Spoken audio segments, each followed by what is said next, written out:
Welcome live to Watson Stadium. Time for Hobbs Eagle football. Live on Cool 95.7, on the internet, YouTube, HobbsAmerica.com, and the Cool 95.7 Facebook page. Ty Friend and Sovereign with you tonight. And saw a big game for the Hobbs Eagles. Been off a week with the bye, and now they're playing this Centennial squad, currently ranked in the top 5 in the Max Preps poll. And should be a big game. Of course, a home game for the Hobbs Eagles. Then they go on the road for 2 weeks and finish up the season against Carlsbad here. But really, this is for kind of the second place in the district right now, so a pretty important game for both teams. Yes, man, it is, man. This is a game that you want to see tonight, and, man, a game that you do not want to miss, man. So this is the game where you really want to be at, and this is Friday Night Football tonight. And playing this team like this, man, this can really help them if they bring home the dub.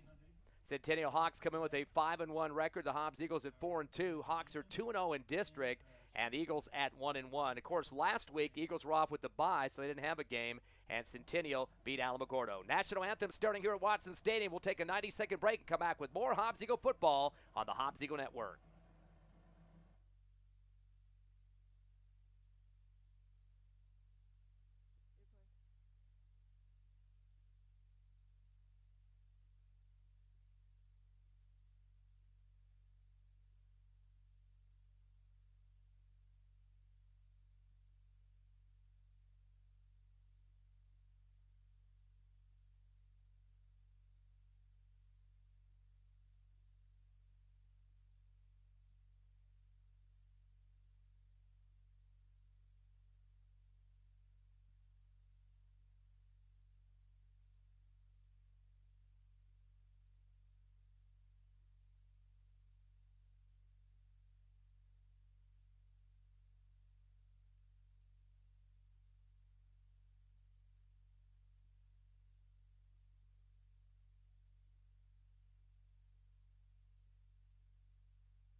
Back live at Watson Stadium. We just finished up the national anthem, the Hobbs Eagle fight song with the marching band. And now time for some football. Ty Friend, Sovereign with you tonight as the Eagles get ready to take on the Centennial Hawks. We're billing this the Battle of the Birds, Sovereign, and a big game because these two teams kind of fighting for that second spot in the district. Of course, Las Cruces currently ranked number 1 in the state, also number 1 in district. And, of course, the Eagles already played them in a loss a few weeks back.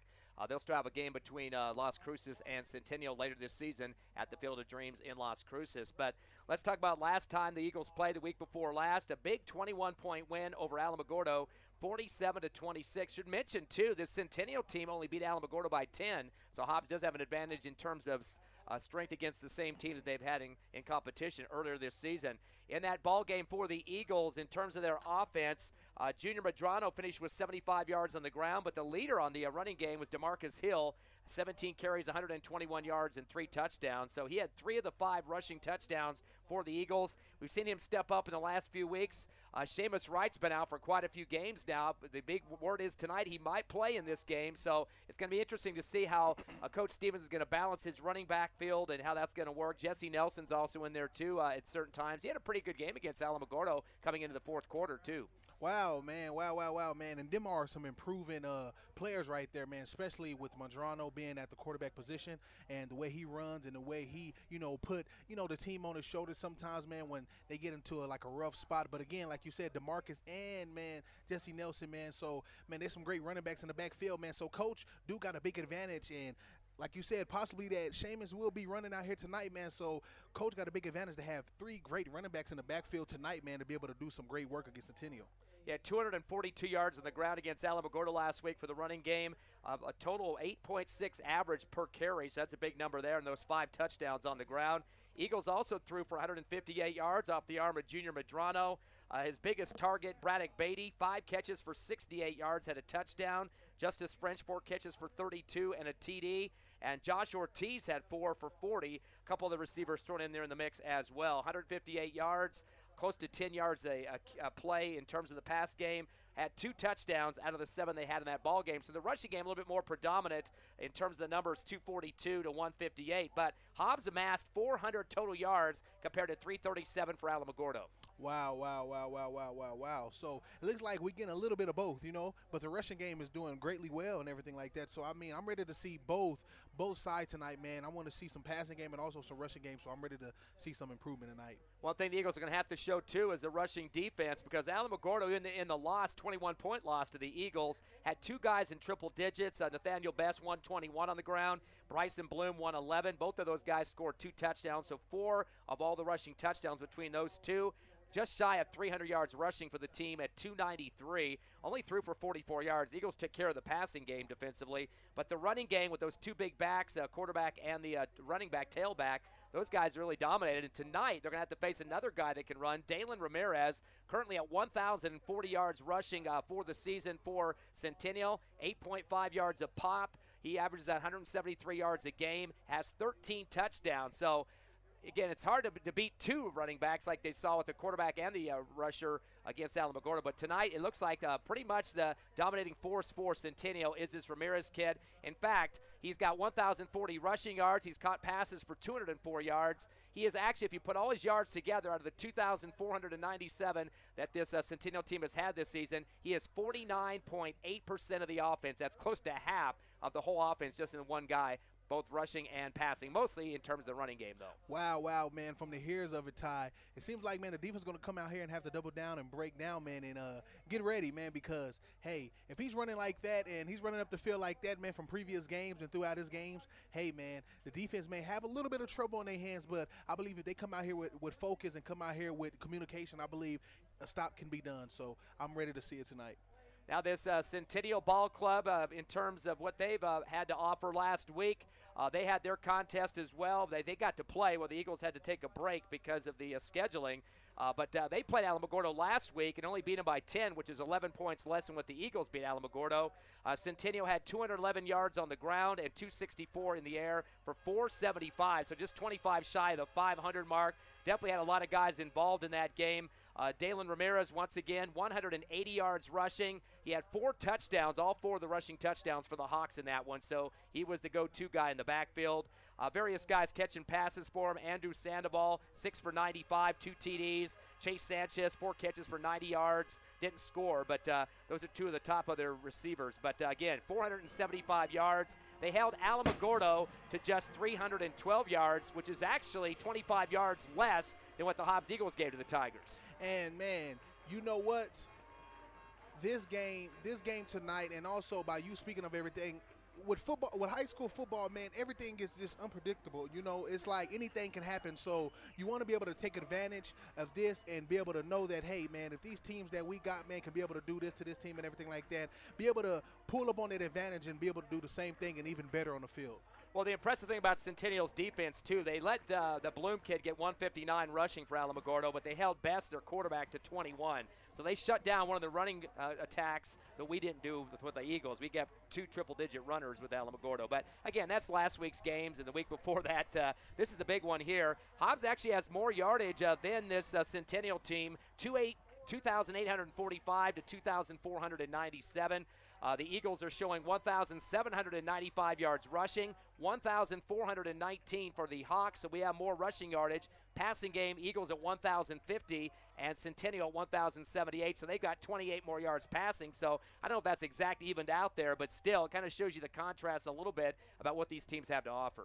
Man, and that's the great thing you got to love about football. It's just like you just don't know what's going to happen tonight, man. And with both of these teams right here, they both have some off and on, some pros and cons, some red flags, some green flags. So you just don't know what you're going to get out of here tonight, but hopefully we see a great game tonight and see how this game goes. Last year, Centennial winning at home in Las Cruces 51-12. They had 435 yards of offense, predominant in terms of the run game at 318. Dalen Ramirez did play in that game. He was just a youngster, though, 4 carries for 30 yards. The Eagles getting the 12 points on the scoreboard. They had 198 passing yards and 161 in the rushing game for 369. A couple of guys that got in. Wright was 8 for 57 on the ground. Medrano 2 for 36. French had 2 catches for 97.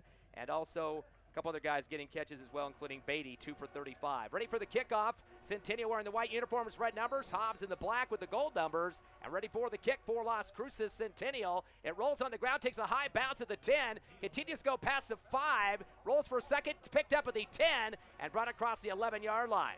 The Eagles not getting the best field position on that one. Kind of a bouncer for a few seconds. Finally get the coverage on it. So that's kind of a dig pretty deep to get into some good territory here. As we're trying to check out to see who that was on that return. They had kind of a wait to see who was going to come up with it. I believe that was Justice French on the return for the Eagles. So Hobbs will have it just across the 10-yard line for their first possession of this ball game here at Watson Stadium. Kind of a human night out there too, Sovereign. Yeah, it is. But it's kind of nice. You getting a little bit of both. But, you know, the human is overriding everything like that. But hopefully, man, it feels good later on down the line. Eagles will be at the 11 with the shotgun. Twins left and right. Junior Medrano going to do the delay handoff up the middle, across the 15, and dragging down to the 20-yard line. That's going to be a 9-yard pickup. There's still a pile moving just a bit. So getting close to that first down, maybe a yard shy on the play. Waiting to see who our backfield is tonight. Looks like for the Eagles getting the first down, they'll go ahead and give him 10 on the play. And that was DeMarcus Hill to get it started for the Eagles. So a bunch of good guys that you have a chance to give the ball to in this ball game. 1st and 10, back to pass. And now they head off at the last second for a draw play. No, it isn't throw, excuse me. A fake up the middle, pass to the left side, and coming across the 20 to Beatty. Quick throw, and that'll be a 2-yard pickup. Kind of fell forward for the yard after that. And give him 2 on that one on the quick screen to the left side. Man, and it's already seeming out there, man, that they're getting ready, man. They're getting pumped up, man, and they already got that, you know, that fire inside of them, man. So that's what you love to see on the field. At the 24-yard line, 2nd down and 8. Twins left, Twins right, shotgun high. Give it back, no, fake to Hill, throw down the middle of the post route, overthrows the receiver at the 40. And, boy, that almost got intercepted by the safety. Beatty coming from the right side of the field across the middle on the either post or drag route there. Threw it way past him, about 6 yards deep. Almost picked off again by the deep secondary for the Centennial Hawks. Getting a chance for the pick on that one was K.S. Chavez, and that's going to be a 3rd down and 8. Eagles 1 of 2 in the passing game. And these are things that you don't want to do, especially this early in the game. You know, Centennial strike me as a team, and you don't want to give them too much advantages. Trips right, receiver left, 3rd down and 8 for the 24. Shotgun. Medrano's trying to run right with it as he backs up. There's a flag. And looks like the line judge here on the Hobbs Eagles side is pointing towards a squad of the black and gold. So that'll be a false start. First penalty of the ball game. We had a couple games earlier in the season. We were getting over 100 plus, 150 plus yards. Something they had to completely negate to try to put themselves in a better position for W's. Yes, and again, like we always say, man, flags and penalties can help you, you know, not be able to pursue forward and everything like that. So you don't want that. Make it 3rd down and 12 now from the 21-yard line. Medrano's in the backfield. He's got Hill with him. Hill's wearing the high pink socks and pink shoes tonight. Trips right, receiver left, back to pass. Medrano, 4-step drop at the 10, throws it up in the air to the left sideline, over the shoulder, caught back at the original line of scrimmage to the 22. Good catch, but well short of the first down by about 8 yards. Eagles did come down with that one. Kind of a desperation throw that time. Appeared to be Estrada out there, the tight end, that came up with that. So get another chance here, but a 4th and 9. Looks like he might have to punt. And now we got a flag, a little bit of movement in the backfield, and it looks like they're pointing towards the Eagles again. Or is that a delay of game? Yep, it was, delay of game. So 2nd penalty now for 10 yards total. Yes, mistakes this early in the game, man, you don't want, man. Mistakes is necessary for growth, but you don't want mistakes early in this game. Brings up 4th down and 13 and a half now. Back to punt from the 13-yard line. Almost blocked. It's away, though. Eagles able to get a kick on it by Junior Medrano. Takes the roll back to the 40 of the Hawks. It'll stay dead just inside at the 39 as Eagles get the coverage on it.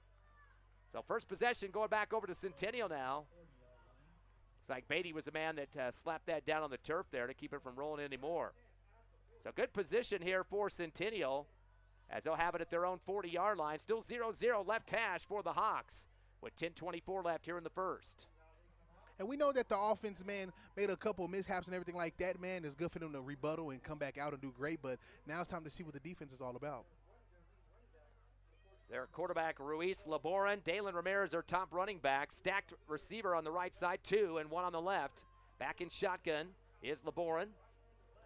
Going with a little draw look, gives it around the left end. Ramirez bouncing out left side of the 40, 45, and tiptoes out of bounds. See where they're going to mark him out at. Looks like picks up 5 at the 45. You're going to see and hear his name quite a bit in this one, as he is their leading rusher over 1,000 yards this season. Man, from the looks of it right now, man, the way he run that ball, he's running that ball, man, with pressure, with fire, with power. And so the defense got to be able to make a stop with that, because if they don't, man, we could be hearing his name all night tonight. Second down and 5 for the 45 of the Hawks on the left hash. 2 receivers right, spread out, 1 on the left. Back to shotgun and Laboran. 1-step drop, fakes the pitch, fires down the middle. I know he lost the ball, got deflected, it looks like, in the backfield. Eagles took a swat at it. And it looked like he got loose with it, but unfortunately for him, it got swatted down by Amron Wheeler, the defensive end. And that'll make it a 3rd down and 5 for the 45. Boy, putting the big mitt up in the air that time to knock that one down. And, man, you got to give it up for Wheeler, man. He's been getting there tough and rough and being able to give that quarterback that pressure that the quarterback is not expecting. So, man, Wheeler, man, getting there like that, man, great job. Cruces will send 3. Centennial to the right side receiving core. Nobody on the left. Back in shotgun goes Laboran with Ramirez on his right shoulder. Eagles with a 3-man front, and they get 4. Makes the handoff, scattering over to the left side. He's going to get drugged down at the original line of scrimmage. He'll lose 5. A whole host of Eagles in there. That was led on the anchor by Amron Wheeler and a couple other teammates helping him. So -5 for Laboran. He got swamped. Hey. You got to give it to him, man. That's how you rush in. That's how you go attack the quarterback. That's how you pull pressure on the quarterback right there, man. So that's what you want to see out there on the field. Also getting through, one of the big men for the Eagles on the line, Mike Meredith. So 4th down and 10 now from the 40. Left hash again for the Hawks. And they're going to go back in punt formation, kind of near the line of scrimmage. Keep it low. It's going to take a hard bounce to the 25. Continues to roll downfield, close to the 10. Now it takes a bounce back, and it'll stay at about the 12-yard line as it's scooped up for the Hawks coverage by Chase Sanchez. So they're pinning the Eagles back for a second possession, just like they did in the kickoff to start the game. Both teams, though, with the punt each. Man, so you can say that it's been great defense on both sides of the ball. But again, like I was saying earlier, the offense is getting another time to be able to rebuttal, come out here and show what they can prove and see what they can do. Marking at the 13, 1st and 10 for the Eagles, their second possession. In terms of their offense in that first possession, a run for 10 for Hill and a couple of passes, 2 for 4 yards. That's about it. And then they ended up having to punt. A couple penalties hurt him as well. 1st and 10 from the 13, shotgun. Medrano gives the handoff up the gut to the 25, 30, 35, 40. He could go all the way, 50, 40 into Las Cruces territory, 30, 25, 20, 15, 10, 5. Touchdown, DeMarcus Hill. He runs it for the touchdown. It's going to be 87 yards for the Hobbs Eagles' first score. DeMarcus Hill, his second rush of the ball game, 97 yards and a TD. Now that was an 87-yarder, added to his first 10 that he had in the first possession. Hobbs on the scoreboard first. 9:17 left first quarter. Las Cruces Centennial trying to rush back to get on defense now for the PAT. Appears to be just a normal kick here for Beatty to make it 7 on the scoreboard. Big cannon smoke going right through the kick area there. Hopefully that doesn't bother him much.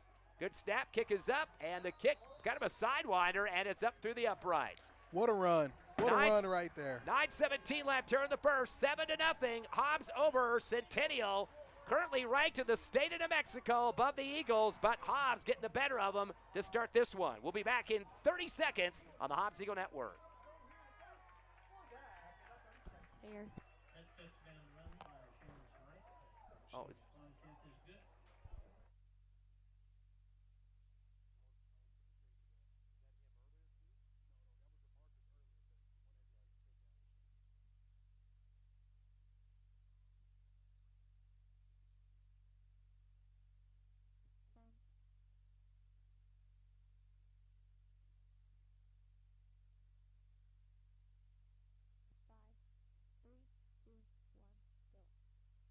Welcome back to Watson Stadium. Let me make a correction on that last touchdown with Seamus Wright. He jumped in there after a few rushing plays for DeMarcus Hill earlier.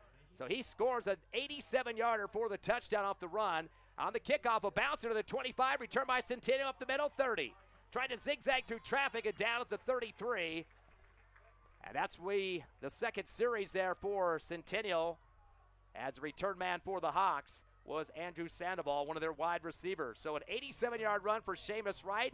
He hasn't been back since the second game of the season, had that ankle injury, Sovereign, and really looking forward to seeing him come back. But DeMarcus Hill stepped up and really done some good work, a couple 100-yard rushing games since that time. And like I said earlier, Ty, that, hey, man, Coach got 3 advantages in the backfield for him and everything like that, so you don't know what running back can be able to make a play out here tonight. That'll bring up a 1st and 10 from the 34 for the Hawks. Shotgun to LeBorin. Go with the handoff around the left end, and that's going to be Ramirez trying to stretch it out to the 30, 35, puts his head down, and gets 4 for a couple extra. Yeah, it looks like maybe 2. He kind of ducked out of bounds there and didn't get up the field like he'd want to on that one. It looks like they're just going to give him 1. Steps out at the 35-yard line. So in terms of the 1,000-yard rusher this season, Ramirez 2 for 6 on the ground so far for the Hawks. Ball now at the 35 on the left hash. And the great thing of what the defensive ends are doing, man, they're closing the gaps, and that's what you want to do is close the gaps. So you can only have them run outside where they can't even cut up the field to be able to run down the middle. Hawks have a single receiver left, 2 to the right side. LeBaron back with Ramirez in the shotgun formation. 1-step drop. He's going to throw the curl route, bounces it off the shoulder pad of his receiver on the near right sideline. Hit hard off the shoulder of Chase Sanchez. He was kind of sandwiched between 2 defenders for the Eagles on this near right sideline. That was Leo Jaquez and Samuel Zimbardi, the DB and the linebacker for the Eagles. Incomplete, as Hawks are now 0 for 2 in the passing game. If he would have just turned his head just a quick, 5 seconds before the ball was thrown, that could have been a pick 6. Of course, for the receiver, that head on the swivel theory there, you got to get your head spin back quick enough to get those hands up as well. 3rd down and 9 for the Hawks at their 35. Twins right, 1 receiver left for Centennial. Strong hard count for LeBorin.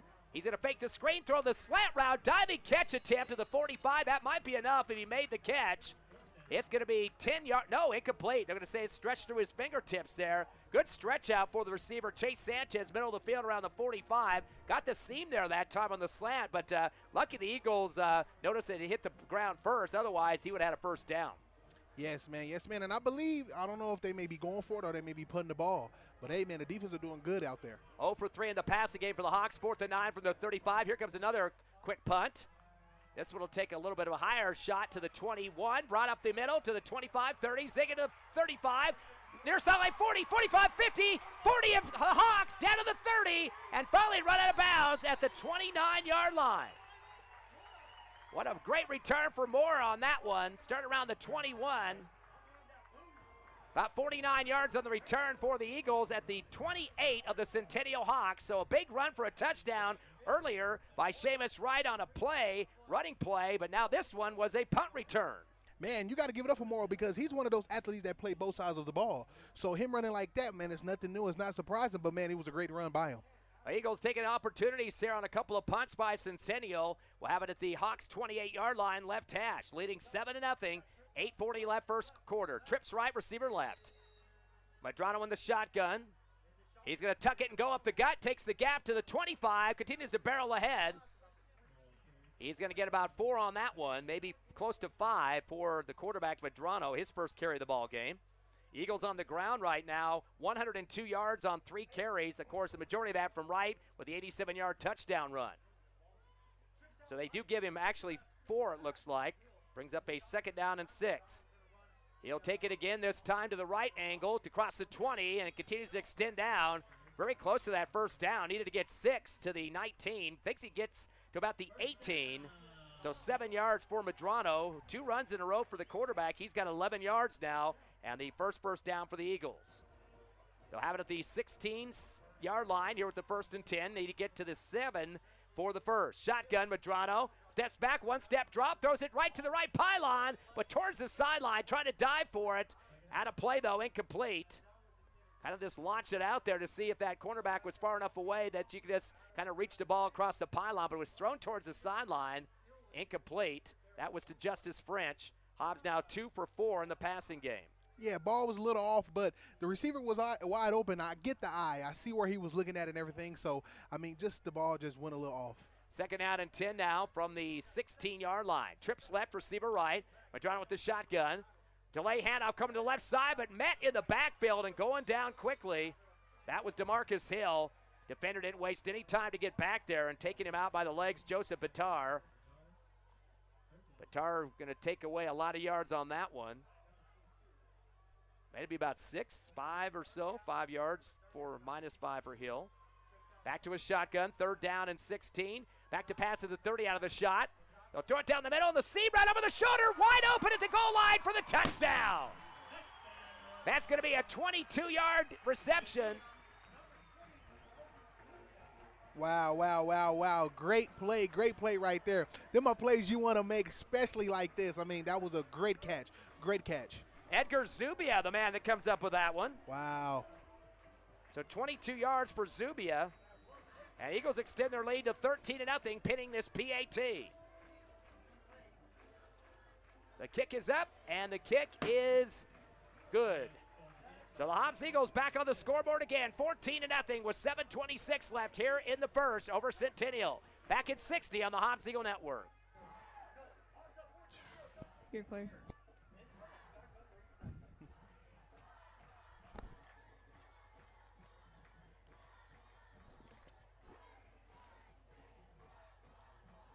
God, it's humid out there.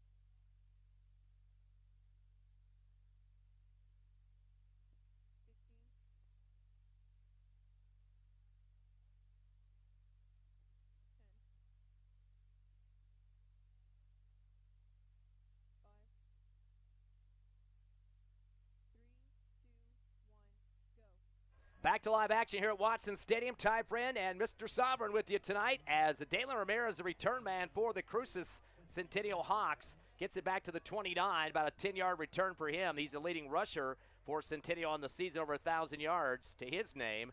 Eagles have taken advantage of 2 punt situations for the Hawks and put up 14 points with 7:18 remaining in the first.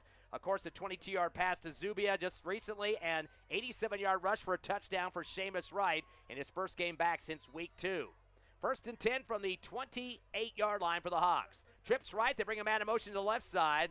Give the ball to the tailback up the gut to 30, 35, 40. Ramirez to the 43. He's up in it from the knees, though. The Eagles put a hurt on him. That's going to be a 15-yard pickup, though, for Ramirez. Man, that's what you call right there a wrestling tackle. You know, tackles like that, man, them are big hits. Them are highlight plays, something that you want to see on the field, especially as a defensive player. Them are the hits that you want to make. Javen Hernandez coming out of the safety position that time for the wallop that he put on the legs of Ramirez. First and 10, though, from the 43-yard line for the Hawks, getting close to midfield. They could use some points quickly for this visiting team tonight. Single receivers left and right. They got 3 in the backfield now at the slot right. Waiting for that shotgun is LeBorin. Man in motion with the receiver left. Give the ball to the tailback. Ramirez around the left end again. 40. Tries to stretch it out to the 45. Some very shallow yards on that one, and not very much trickery going on for Las Cruces. It seems to be Ramirez keeps going to that left. That time just 1-yard pickup and keeps heading to the sideline quickly. No cut up hardly. And that's the great thing about the defense, you know, when you can be able to make a player go out to the sideline every time and where they can't cut up the field, you're doing a great job by closing the gaps. Ramirez has 4 carries for 22 yards so far. All the rushing yards, positive at least. LeBorin had one drop, or he went down in the backfield, -5, the quarterback. Second down and 9 from the 44 left hash. Eagles put 4 on the front line. Single receivers right and left. Shotgun, LeBorin with the reverse, going to the left side, a little flick pass over to the left, around the end of the 45, 50, 45 of the Eagles, and drags it for a first. Going to be 11-yard pickup. And the man that got it was Sandoval, the receiver coming from right to left around the end. So he's going to get 12. That does go down of a little bit of a push pass that time. matching his number on his jersey, 12-12. Second first down of the ball game. 1 for 3 in the passing department for the Hawks. They'll move up to the Hobbs Eagle 44-yard line. Still 14-0 first quarter. Eagles up 5:43 remaining. Receiver left to right. Bring that left receiver in motion now. Comes to the right side, and that is Sandoval. He's going to slow down and line up now right to the Twins look. Handoff around the right end to Ramirez. Going hard to the 45 and powers into a big hill of defenders that time. Only got 1 yard as he didn't get much of a cut up to the middle. I think they might have given that to somebody else that time. It wasn't Ramirez. That was one of their fullback-looking guys, Luke Matherly. And you know what? At this time, this is the point, and this is the place where communication come into place, because I see that Centennial is doing a lot of trick plays. So when communication come in place, man, I believe, man, the defense can be able to make a lot of stops. Second down and 9 from the 43-yard line. Hawks in Eagle territory. Twins left, receiver right. As LeBourne back in shotgun. 3-step drop behind the 50. He's going to let it fly. Fade over the far left sideline, over the shoulder of the receiver, but he's way out of bounds on the Las Cruces Centennial sideline at the 20. Kind of jumped up in the air, leaning backwards there, but about 4 yards past that stripe on the left. Incomplete. Centennial 1 for 4 in the passing game. And as a corner, you also want to have your eyes up on the quarterback, but on your man and your opponent too as well. So when balls like that fly in the air, it's kind of like a jackpot where it could be yours and you could take it home. Intended for Andrew Sandoval, incomplete, far left sideline. Third down and 9 from the Eagle 44. Hawks football. Twins left, no receivers right. LeBourne and Ramirez in the backfield. Eagles have 3 on the front line, now make it 4. Rolling left, LeBourne heads to the 50. Goes to the sideline, throwing the high out route, and the receiver got kind of shoved in the back, but the ball was way over his head anyway. He took a shot from the Eagles' defensive back on that far right. Incomplete. Ball sails out of bounds again. They're now 1 for 5, and just not the pinpoint passing that they need to get those first downs. You know what? And I've been saying Centennial, man, I believe, man, they should go to the run game just a little more. I believe the run game been working more for them. But again, you going against a defense, man, that are making plays and making stops, so it can be a little tricky and be a little hard. Fourth down and 9 from the 43-yard line. Big play here for the Hawks. Coach Ocampo is going to go ahead and looks like maybe go for it, but they've done some quick punts in that backfield, shallow punts. A couple yards behind the line of scrimmage. Stacked receivers, 2 left, 1 receiver right, back to pass. It looks like he wants to throw LeBourne. He's taking a lot of time, rolling right now to the 45. Tucks and goes, 40, 35, near sideline. Tiptoes out at the 30 and gets the first down. That's going to be 13 yards for the quarterback. He just kind of read the field, saw his receivers covered up down, and this comes up the right sideline in front of his Hobbs Eagle defender bench. Smart play by the quarterback, smart play. He's got 2 carries for 8 yet now. He had a -5 to start it. That'll be the third first down for the Hawks. They'll have it at the Eagle 28. Clock to 4:38, make it 4:39. The clock stopped out of bounds there. First and 10 for the Hawks on the right hash. Trips left, no receivers right. LeBourne back to shotgun. He has a slot to the left side. 4 in the front for the Eagle D. Left receiver in motion to the right side. Handoff up the middle. Cutting outside of the 30. Right sideline and trying to get a couple of defenders off of him. But he gets swarmed under. Might have got forward progress for a yard, but not much more than that. As trying to head outside for the Centennial running back core, Dalen Ramirez. And a bunch of guys take apart on him real quick. And that's what you call help defense. You know, you always want to make sure to be over there. Coach used to tell me, if one black is over there, let all the blacks go over there, because that's where you see the team is having help defense. One Hobbs Eagle in there on the play. Leo Jaquez, the DB, able to get away from his receiver. Second down and 8. They do give him 2. Now at the 27, back to pass. LeBourne gets coughed out of the pocket. He's going to roll left to the 30, to the 25. Fakes a pitch to the 20. He's going to keep running to the 15. It gets out of bounds. Really reading the field well. When nothing's open down, he's going to take it himself. He's used both sidelines now. And he's going to get at least, looks like, 13-yard pickup for the quarterback. His second longest run here in the first half. He's got 37 yards on the ground on 6 carries. So about 6 yards a pop. Clock to 3:45 remaining here in the first quarter. Eagles up 14-0. Fourth first down for the Hawks at the 14 of the Eagles. Trips right, no receivers left. LeBourne back to shotgun with Ramirez. And he's going to get the ball up the middle to the 15, 10, 5, touchdown. Into the end zone. That was a quick snap instead, not to the quarterback, but to Ramirez. And that will be for the score, 14-yard run right up the gap, and nobody even getting a hand on him that time. It was a great run by Centennial's running back, man. He got in there, got to the end zone, and that's what you're supposed to do as a running back. That's his third double-digit rush of the night. That one for a touchdown from 14 yards. And winning the PAT, this is the first score of the game for Centennial. High snap, kick is up, and the kick is no good, off to the right. The kicker knew he had missed that one. He kind of covered his helmet up real quick as he let it loose. That was Jordan Trujillo, the senior, and not too much of a happy camper on that one. 3:41 left, first quarter. Hobbs 14, the Centennial Hawks 6. Back in 30 seconds on Cool 95.7, HobbsAmerica.com, and YouTube. Clear.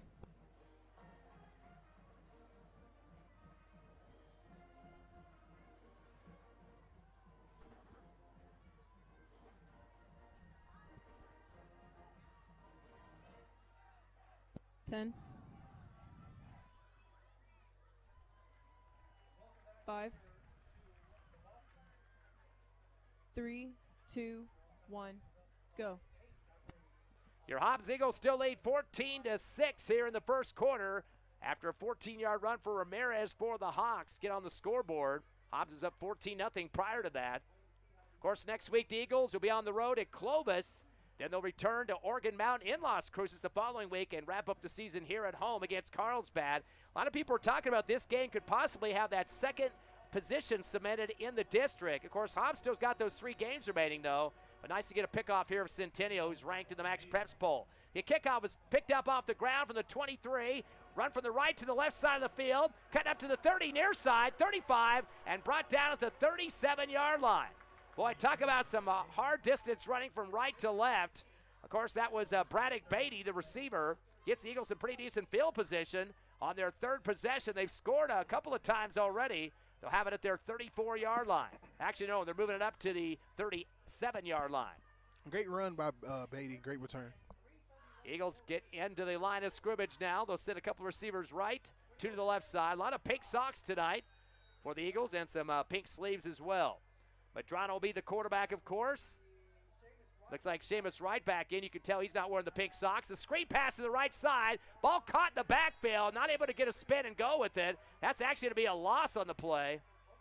That's going to be Justice French. And unfortunately, that's going to be a 3-yard loss. Got a good grip on the football, but he had a guy swarming him real quick.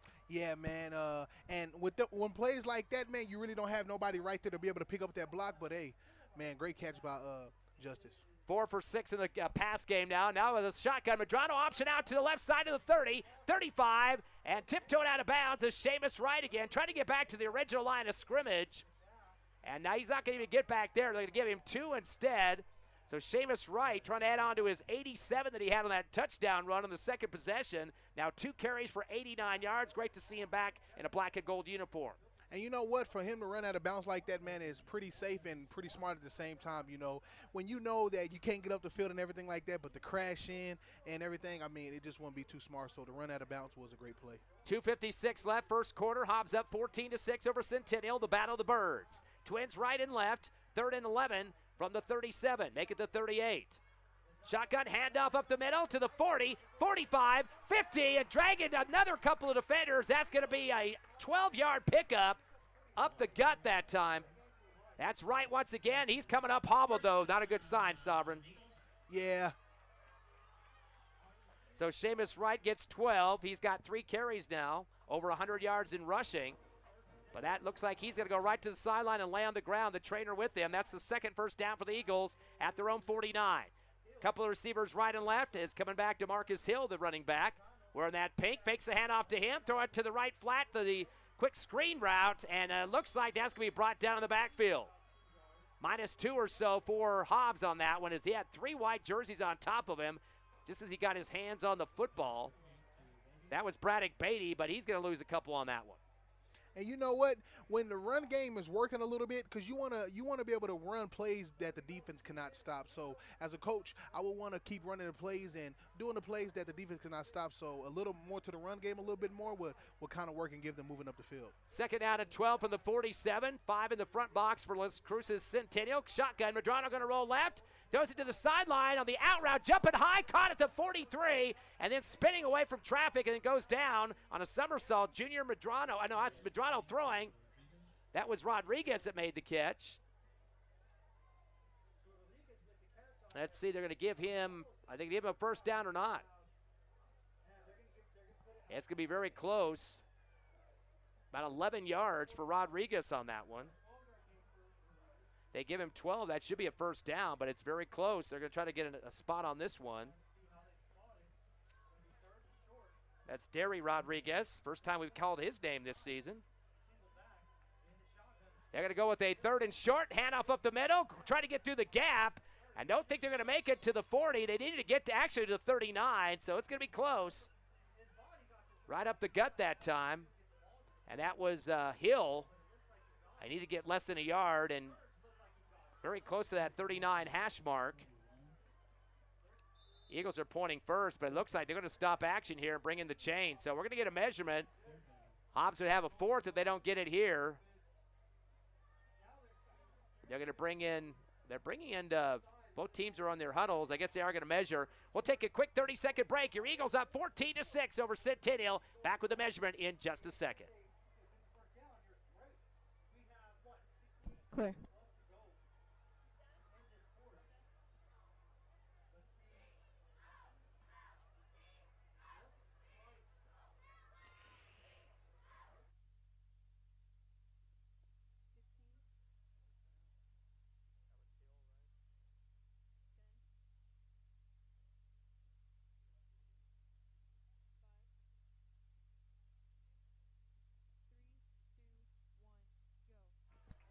So the Hobbs Eagles get a measurement on a 3rd and short. They get the first down to Hill. DeMarcus Hill about a yard carry on that one for the Eagles' 3rd first down of the ball game, leading 14-6 here in the first quarter, 1 minute remaining. After the measurement, Eagles send 2 receivers right and left. On the left hash in front of the Hobbs Eagle bench, going right to left on the radio dial. Ready for the shotgun, Medrano. He's going to tuck it, go up the middle, 40, 35, 30, heads left sideline, gets tripped up from behind, but does get the first down and then some. Looks like 14 for the quarterback, Medrano, his best carry of the night. 3 carries for 25 yards, over 8 a pop so far for him. That's the 4th first down for Hobbs. Man, you got to clap it up for Medrano, man. A running quarterback like that, man, is always great to have. First down at 10 from the 27. Now this time rolling to the right after the shotgun. Throws for the 30. The out route coming back to gate the catch. 15, 10, far right sideline 5, and diving for the goal line. That's going to be big time catch for the Eagles. 26 yards for French, make it 27. He's got 2 catches for 24 total and a -3 on the first one. Eagles now 6 of 9 in the passing game. 5 first downs now for Hobbs, and knocking at the door close to the 1-yard line. They lead 14-6. Man, great catch by French, man. And almost close there to the end zone, man. Couldn't quite get there, but, man, he made some great effort and great yards. Eagles looking to the sideline for the play call. Clock down to 8 seconds. This should be the last play of the first quarter. Receiver left and right. Quick snap up the middle, and it looks like that will be Hill trying to lunge forward, but I think he's coming down quick at the 1. Maybe give him a yard on forward progress if he's lucky. Nope, they're going to keep it solid. No gain on the play for Hill. And that went the first quarter. But your Eagles still in the lead and trying to get some more points on the board after the break. 14-6 over Centennial. Come back with us in 60 seconds on the Hobbs Eagle Network.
Welcome back. Second quarter action here from Watson Stadium. Ty and Sovereign with you as your Hobbs Eagles lead 14-6 over Centennial.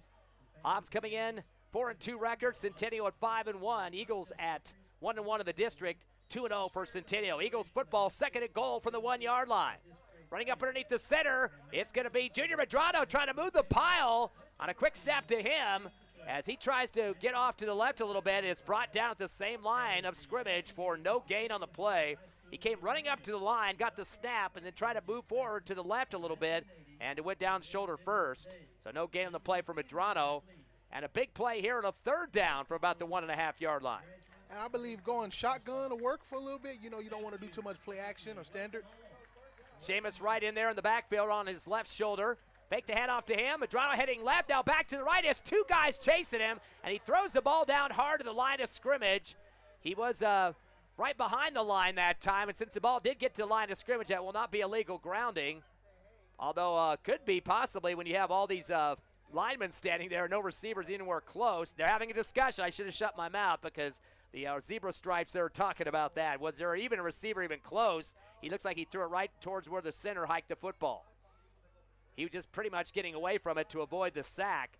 But I think you still got to have that receiver somewhat in the vicinity, and that was a big wall of big men for the Hobbs Eagles line. Yeah, and I mean, there's a flag down, okay. 10-yard line. Yep, intentional grounding. That's going to be a loss of down, too, which will bring a fourth down for the Eagles. That's their third penalty now for 15 total yards. And now a big play for the Hobbs call here for Coach Stevens. They're definitely going to go for it, maybe bringing Beatty for a field goal, but it is at the 20-yard line. They have to get into the end zone or field goal. No first downs available on this series. So fourth down from the 15, fourth and goal. Looks like Beatty will not be back kicking. It will be Seamus Wright will be back there for the Eagles along with Junior Medrano. Takes a snap, two-step drop, steps up pocket, pump fake, down the middle for the post route, caught in the middle of the end zone for the touchdown. That will be a 15-yard touchdown. I believe that was Beatty underneath there to make the catch underneath the defender. Of course, all the lights go out, so you can't see a darn thing. I wish they would stop doing that around the state of New Mexico. So I believe that was a 15-yarder there for Beatty. First touchdown of the ball game in the receiving corps, other than the earlier one that we had for the Eagles. They run around the right end instead of the kick, and getting in for the two-point conversion is Beatty. Here go the lights out again here at Watson Stadium. 22-6, your Eagles tack on the two-point conversion. 11:21 left before the half. Eagles up by 16 on the Hobbs Eagle Network.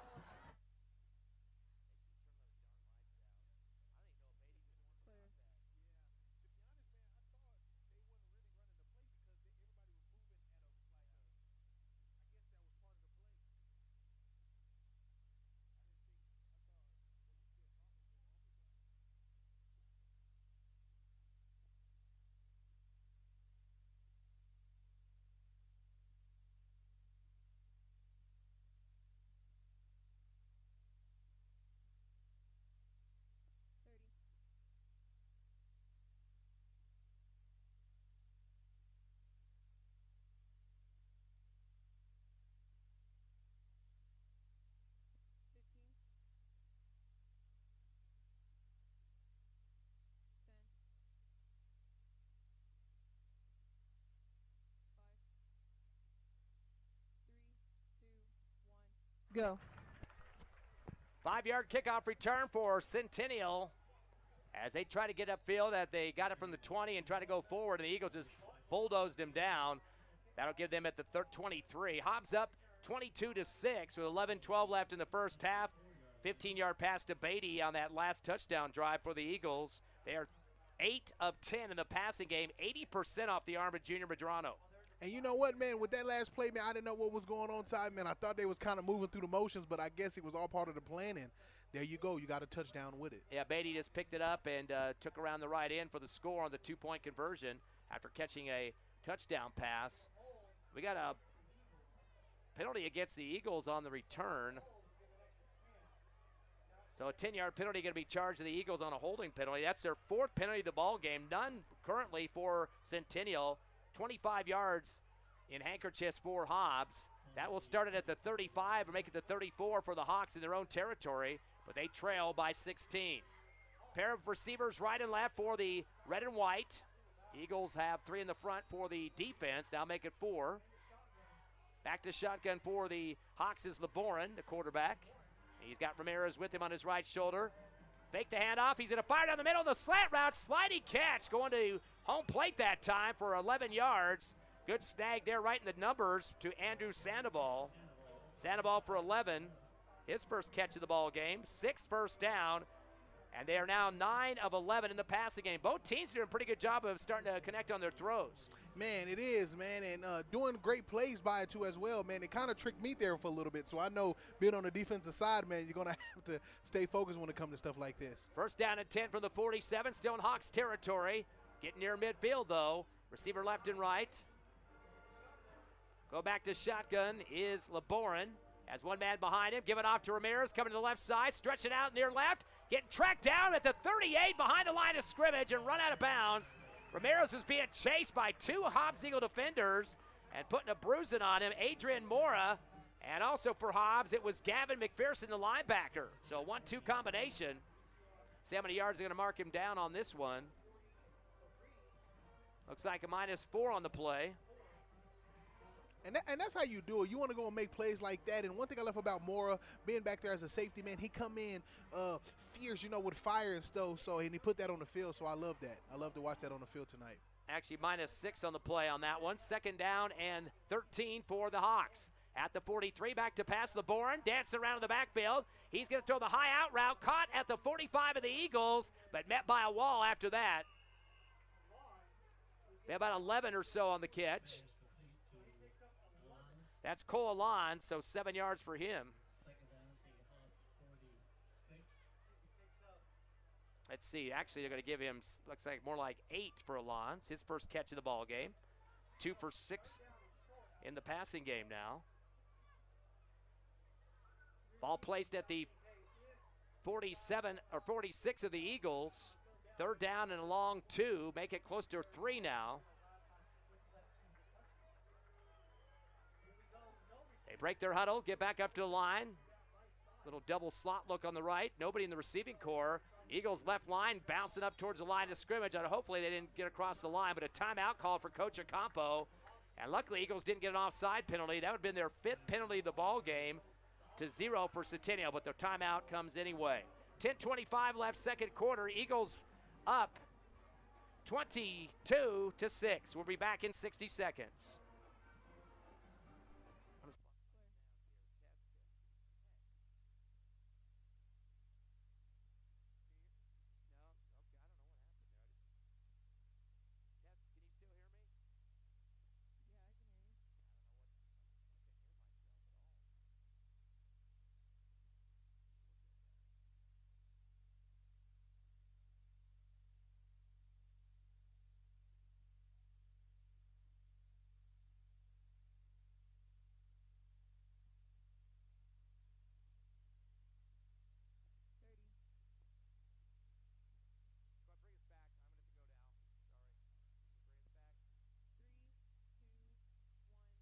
Go.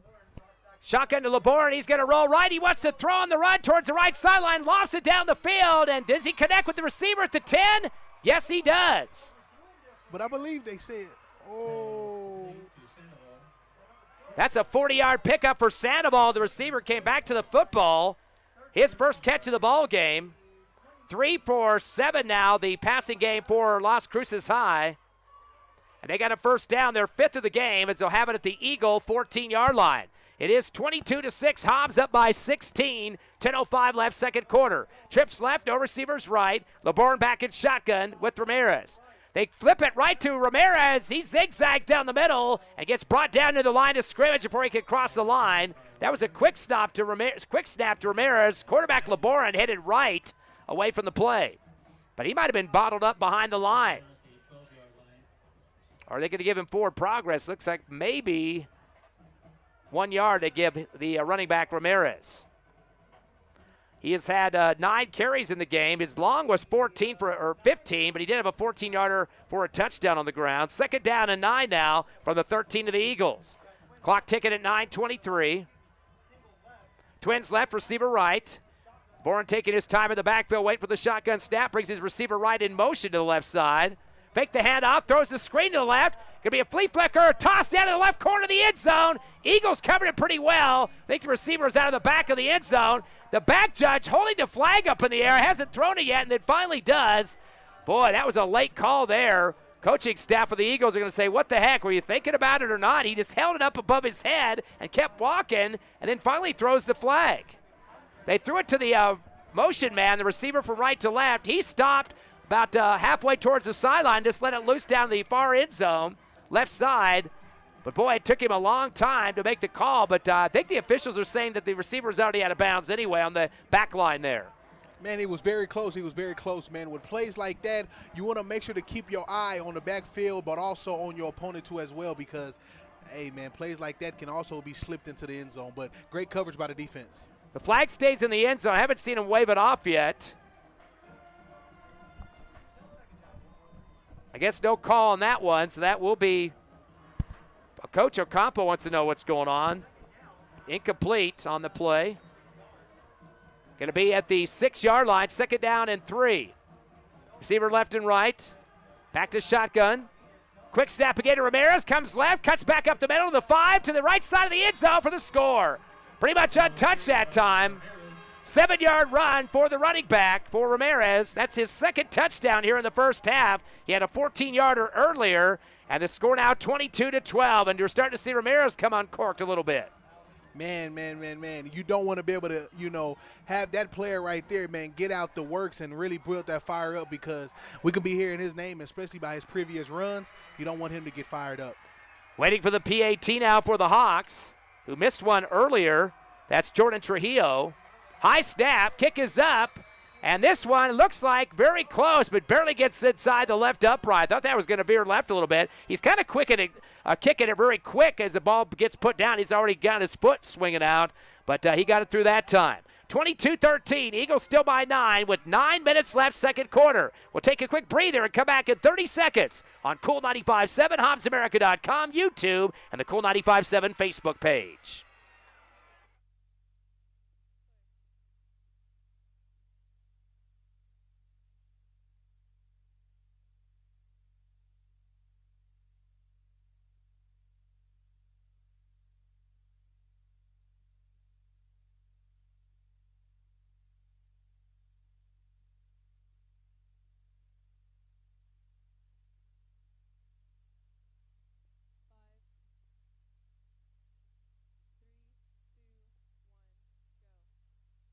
Two rushing touchdowns for Ramirez for the Centennial Hawks. They still trail the Eagles by 9. Hobbs has had pretty good cushion for this first half in terms of points, Sovereign, but they're still starting to answer the Eagles here in the last few drives. And again, you don't want to let this team get that advantage to know that, hey, we can come back and we can be able to blow this team. You want to be able to still keep that pressure and apply that pressure upon them.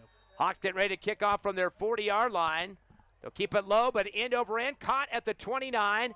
Brought up the middle, Beatty comes around the left side now to the 30, stretches it out, 35, and spun around just shy of the 35, and he goes down at the 34, and that's where the Eagles will start it from the left hash, leading by 22-13. Eagles, of course, with 2 road games coming up, Clovis next week, the following week at Las Cruces against Oregon Mountain. And then the final game of the season, which will be a pivotal one against Carlsbad, who almost beat this Centennial team, lost by 1 a couple of weeks ago. So Carlsbad's one of those kind of roller coaster type teams, and kind of figure out where they're going to come at the end there. Of course, the Hobbs Eagles in the Max Preps poll. We'll talk about that here in a few minutes. Of course, this Centennial team up there as well, pretty high in the numbers. Hobbs sitting at number 5 and Centennial at number 4. Very close in the poll. Twins left and right, 1st and 10 for the 34. And they're going to shotgun it back and getting the quick snap up the middle. Maybe a little shimmy yard or 2 there for the Eagles. That was DeMarcus Hill, who's back in now. And he's going to get, looks like they give him a liberal spot too. About 4 yards for Hill. That'll be his 5th carry of the game. He's got 10 yards. 2nd down and 6 for the Eagles at their own 37-yard line. Twins right and left, shotgun.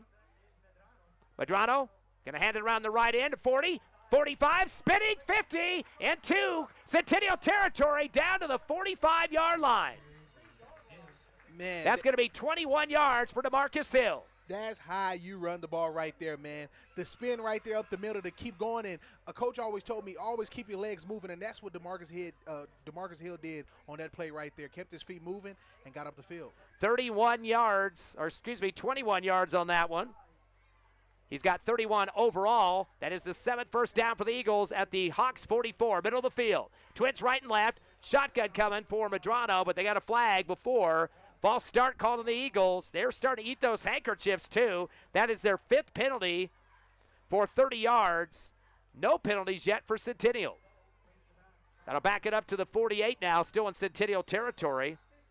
And a 1st and 15 there on the right side of the H logo in the middle. Pair of receivers right and left again. Medrano gets the shotgun, 2-step drop, turns. He wants to see somebody down the middle. He's going to tuck and go around the left end, 50, 45, sideline, 40, 35, 30, 25, 20, and out of bounds near the 20-yard line. It's going to be about 23, depending on where they mark it. Maybe about 21 now as they come back a few yards. First down regardless for Medrano, his biggest run of the night. 8 first down for the Eagles. And 46 yards on the ground for Medrano on 5 carries. So 9+ in terms of per play carries for Mr. Medrano. 1st and 10 now from the 23. Shotgun. Medrano going to roll right. This time he wants to throw. Pump fakes, throws the out route, but he hits the sideline on the ground and tried to come over to it, Justice French. But that thing was about 5 yards out of bounds and slid across the turf.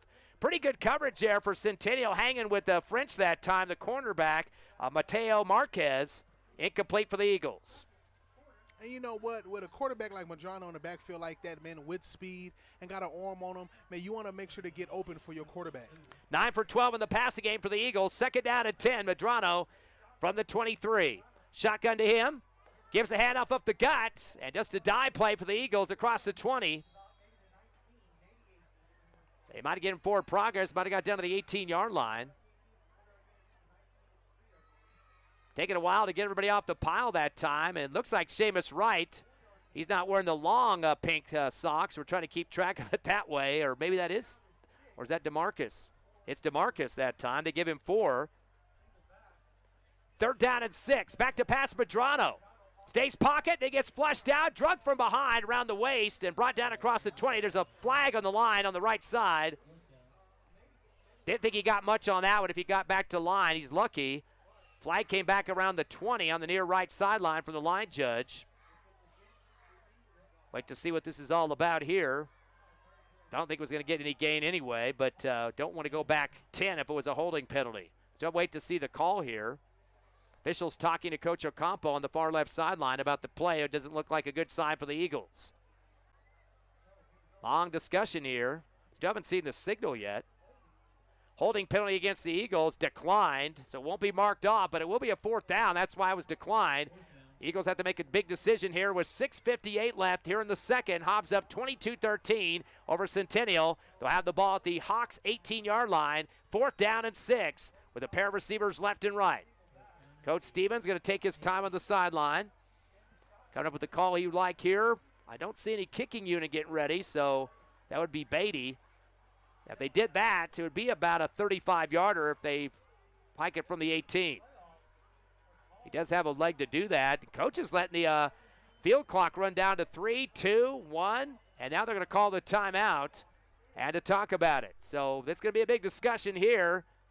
Hobbs going to be faced with a 4th down and 6. What would you do on this one, Sof? Man, to be honest, what you call this right here is a risk play. You know, you're going to be taking a risk. But this comes down to the coach. Do you trust your quarterback to make the play, or do you trust your kicker to make the field goal? So either or, I believe both can work. You taking a risk. Don't see a lot of kicking in the high school ranks in New Mexico over the last few years, but, of course, Beatty does have a foot to do it. You do have the 9-point lead at this point. You know, going for it, you get possibly get 26. You go up by close to 2 touchdowns, but that's still a lot of time left in the second quarter for Centennial to move down the field. Field goal would make it 25-13, a 12-point lead. So you're still not the completely 2-touchdown lead at that point with the extra points not added in there. But Hobbs brings back the offense. Looks like they're going to go for it, traditional style. No, Beatty's in the backfield. Oh, they're going the field goal. And it'll be marked to the 25. I was right the first time. 35-yard field goal attempt. If they actually do go for it here on the kick, it'll be off the hold. Looks like, is that McCool might be there, the backup quarterback possibly. And waiting for that snap, very important snap. Good hold. The kick is up. It's going to be a high one, and it is good. 35-yarder as Beatty puts it through. So the Eagles get 3 more on the board. 35-yard field goal for Beatty. And the score now 25-13. Eagles by 12. 6:58 left, second quarter. Back at 30 on the Hobbs Eagle Network. Clear.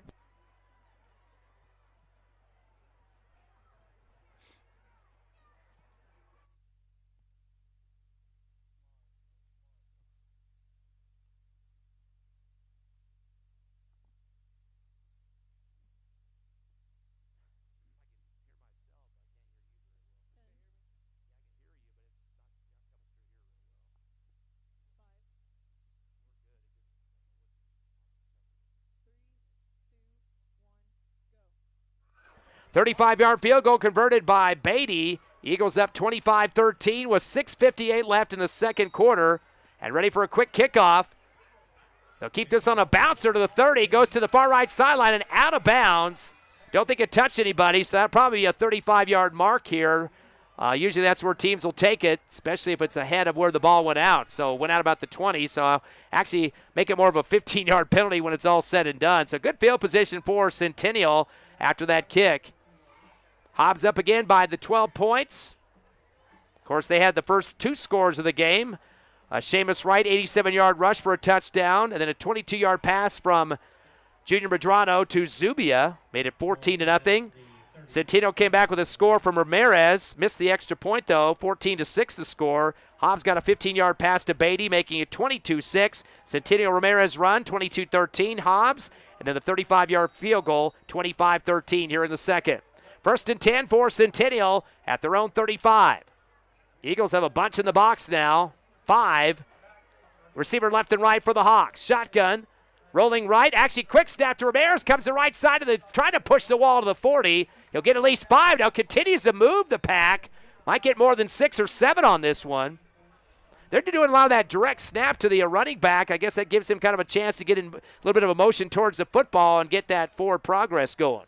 Yes, and the defense want to be able to watch out for that, because him being in the backfield like that and that one snap right there, man, it can give him a big advantage, especially the way he runs. So defense want to be able to make a stop to that. 50 yards in rushing for Ramirez so far. He's got 11 carries. 2nd down and 4 now for the 41 of the Hawks. Shotgun. LeBourne will stay in the pocket, throws it down the middle. Sliding catch into Hobbs Eagle territory. Did he get underneath it? No, it comes off his hands. Getting down on the ground hard was Cole Alons. That's about the second time we've seen receivers actually sliding before the ball gets in their hands. And I'm not sure if they're trying to avoid the safeties or the deep secondary there, but kind of ducking underneath the traffic. That's incomplete for the Hawks. They're now 3 of 9 in the passing game. 3rd down and 4 from the 42 now for the Hawks in their own territory. Twins left, receiver right, and a slot right. Shotgun to LeBourne. 2-step drop, steps up. Kind of ducks down. He's got a man behind him for the Eagles and throws him down to the turf. Going to be about a 5-yard loss on the play. And that's big man Mackey back there knocking down for 5 on the quarterback. And you know what? I've been seeing him go in there pretty roughly, man, pretty strongly and everything like that. And, I mean, hey, that's how you're supposed to do it, man, especially as a defensive lineman. Hey, go in there, rush in, put pressure on the quarterback, and make sure the quarterback do not get past you. Yeah, Mackey, one of the mainstays for the Eagles, has 60 tackles before that one this season. 14 tackles for loss. He leads the team and now has 6 sacks on the season. One of the best in New Mexico in the 6A. 4th down and 9 for Centennial at their own 37. 25-13 Hobbs by 12. A long snap count here. The punt for the 25. Little sidewinder coming. Going to take a bounce at the Eagle 35 and a roll for the Hawks. Continues to go up the field. And that'll stop inside the 20 at the 18 where it's tapped dead, as getting the coverage on it was Andrew Sandoval, the receiver. Hobbs football would love to extend their 12-point lead here at Watson Stadium. 5:14 left in the second. You got to remember, this Centennial team has only lost one game, and that was back against the top team, or was the top team at the time, Cleveland. Now Las Cruces is the #1 team in the state, but they lost to Cleveland, which is nothing to sneeze at. Cleveland, one of the best teams over the year after year in the playoffs, lost to them 55-42. 97 points scored in that game. They only lost by 13. Wow, and that's what you got to love about high school football. It's so, unpredictable, and you never know who's going to win. You never know who's going to take the dub home, but you just know that we can see a good game. 1st and 10 from the 19 for the Eagles. Trips right, receiver left. Back to shotgun is Medrano. He's going to roll right, wants to throw. He has 3 receivers coming on routes. He's going to pump it to the right near sideline through the fingertips. It is caught, but they were out of bounds. Good attempt to get the fingers out there in front of the Hobbs Eagle bench right side. Jaden Taylor, we're seeing a lot of new receivers getting some action here in this ball game and getting a chance to catch the football. A little bit too far thrown to the right, but a good job of getting the hands on it for Jaden Taylor. And that's what I love to see when you see new players come out on the field. It shows them like, hey, coach, I can do it, but also you see improvement by other players. So I really love that, man, and, man, that was a great catch. 9 of 13 in the passing game for the Eagles so far for Medrano. 2nd down and 10 now from the 19. Back to shotgun, Twins left to right. Delay the handoff, coming around the right end, trying to stretch it out, is right to the 20, 25. There's a flag in the backfield. Not a good sign for the Eagles offense back there blocking for him. He would have got about 6 on the play, but I think we're coming back on this one, Sovereign, unfortunately. Man. Sometimes when you kind of stretch those runs out, the linemen are kind of looking to grab somebody to keep them coming out to make the wrap-up on the outside. They do call the hold. Eagles have all the penalties in this game, and no penalties against Centennial. And you know what? You don't want to have penalties because penalties can, make you lose games. But at the same time, like a coach used to tell me, if you either holding, it's because you're either tired or you don't want to move your feet. And so I hope the line can get it right and get it together, and let's rebuttal. 6 penalties for 40 yards. 2nd down and 20 now for the 10-yard line. Twins left and right. Shotgun and Medrano fakes the handoff. Wants to throw. The post route. Goes to the head of his receiver at the 25, who gets sandwiched. That was Justice French through the fingertips, and he got walloped. He took a hard shot.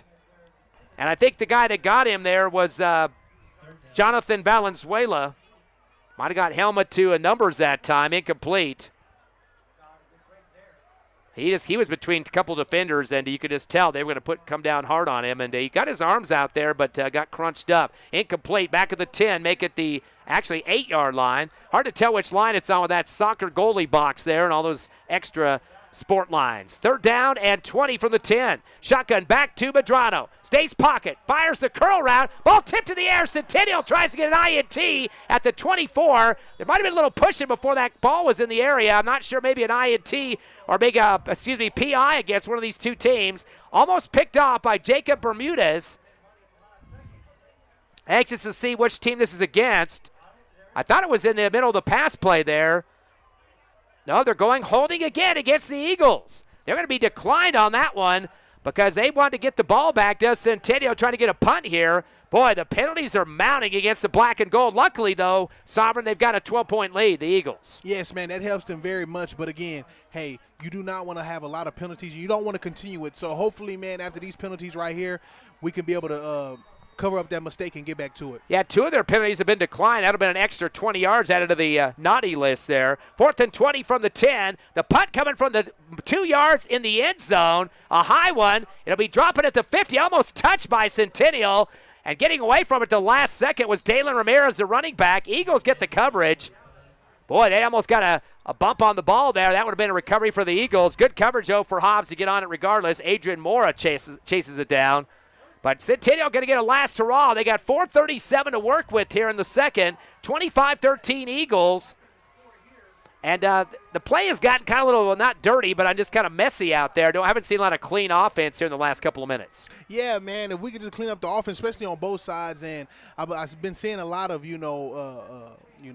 incomplete passes, a lot of not forward runs and everything. So, I mean, hopefully we can get back on the offensive play right. Eagles had 348 more yards than Centennial did to entering this game. So, pretty good job in the offensive game. 1st and 10 for the 46. Back to pass. LeBourne wants to throw, has a lot of time. Seam route over the middle. Caught over the shoulder. 15, 10, 5, touchdown. Boy, the Eagles getting burned bad. 54-yarder, wide open over the shoulder down the middle. 54-yard reception. As coming up with the TD for Centennial, Andrew Sandoval. Sandoval, in terms of catches in this game, that will be for him number 2, I believe. Yep, number 2. He's got 2 for 66 now. That one a score. Man, the way that play came out here rolling, man, you don't want to, let plays like that get behind you as a defensive player. Kicking will be Jordan Trujillo. Almost gets it blocked, or did they get a piece of it? Yes, they did. I think they thought they missed that one, and getting a hand up to put a swat on it for the Hobbs Eagles. That was Adrian Mora. No good. And so that's the second PAT that hasn't been put through by the Hawks kicker. 4:29 remaining here in the second, but your Eagles just up by 6, 25-19. That was a pretty important PAT for Centennial on the block. We'll be back in 30 seconds live here at Watson Stadium with Hobbs Eagle football.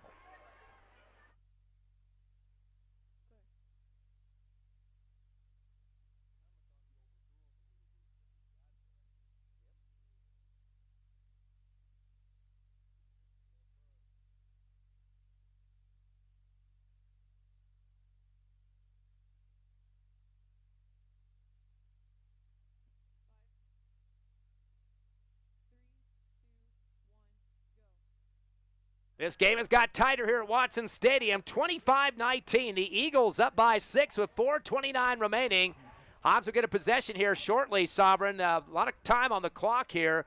I think you definitely want to get some points on the scoreboard. You cannot be happy with just a 6-point lead. Yeah, you definitely want to put some points up because this scoreboard like this and them catching up like this kind of put pressure on you. You don't want too much pressure on your shoulders. Here comes the kickoff from the 40 for Centennial. They're keeping on the squib. It'll take a few bounces. Picked up by Beatty at the 24. Coming to the right hash, gets spun around and meets a wall. He gets it back for about 2 yards, and then he's going to get flattened. 4 guys on top of him. And going to hands on chest that time for the Hawks was Gerardo Restrada, the sophomore. No air horns. If your caught, you will be removed from the game. Having some issues with air horns here at Watson Stadium. Just had an announcement here warning fans not to use them. And that will be Hobbs football at the 27-yard line. Eagles taking some time to walk out to their spots now. No huddle, just coming from the sideline. They'll have 2 receivers on both sides, left and right. 3 on the front line for the D for Centennial. Madrano with the shotgun. He's going to give the ball in the backfield. Trying to break outside is Hill, spinning to the 25, but he's brought down in the backfield. That's a 3-yard loss, or make it 2-yard loss for Hill. And he had guys on his back before he could even break it outside much. And at this point in time, you don't want to be able to give the defense that advantage and that opportunity to know that they can keep pushing you back even more so they can be able to get a close advantage back to the end zone. 8 for 33 on the ground so far for Hill. Of course, Wright has had 3 carries. He's over 100 now. And Madrano has 5 carries for 46. Shotgun to Madrano. Give the handoff up to Hill to 30, 35, zigzagging around to the 40, and brings it down close to the left hash for the first down. Make it 15 for Hill. And that's going to be his second best run of the ball game. He had a 21-yarder earlier. So he keeps tacking them on. That'll be a first down for the Eagles at 9 now at their own 42. They lead 25-19. You kind of think you want to run some clock here, too. They want to give Centennial a chance to get back in with another score. Pass back for Madrano. He's going to fire it down the far left sideline of the fade. Barely overthrows Beatty. He was reaching out for it at the 10-yard line. That would have been about almost a 45-yard pass reception there if he would have been able to pull that one down, but just past his fingertips on a great sprint up that far left sideline. Incomplete for the Eagles. That'll bring up a second down and 10. Eagles are now 9 of 15 in the passing game. Back at the 42-yard line. Twins right, 2 to the right side or left side as well in the receiving core. The Eagles are going to pull out of the call. Actually, that last pass instead was intended for Adrian Mora, not Beatty. Shotgun. Madrano going to run right. He's going to tuck. He just wants to take it himself. Option at the last second as he flicks it out to the right. But unfortunately, going down hard and quick after flicking it out was DeMarcus Hill. How many yards they give him on that one? Forward progress a little bit, I guess. 2 yards. 2.5, I guess, you're going to give to Hill that time. Makes it a 3rd down and 8. Make it 7 for the Eagles at their own 45, and a flag flying. Another false start. Tons of penalties in this one for the Eagles. They have 7 so far in the first half. None for Centennial. 45 yards. A lot of them have been 5-yarders, but they actually had 2 decline, 2 for 2 holding penalties. It'd be an extra 20. So real estate is backing up for the Eagles back to the 40, and that'll bring up a 3rd down and 12 now. A little bit different complexion for the 40-yard line on the right hash. And you want to make sure everybody's set on the field before even starting the play or even, going forward with the play so no flags can go through. 2 receivers left and right, rolling left after the shotgun as Medrano puts on the brakes, fires a pass to the right or left side of the field on the out, but no receivers over there. There's not anybody close. Down at the 30-yard line, which is about 20 yards downfield, was the receiver, but the ball was thrown short. Maybe just try to unload that one, but regardless, incomplete, out of bounds into the Las Cruces Centennial sideline.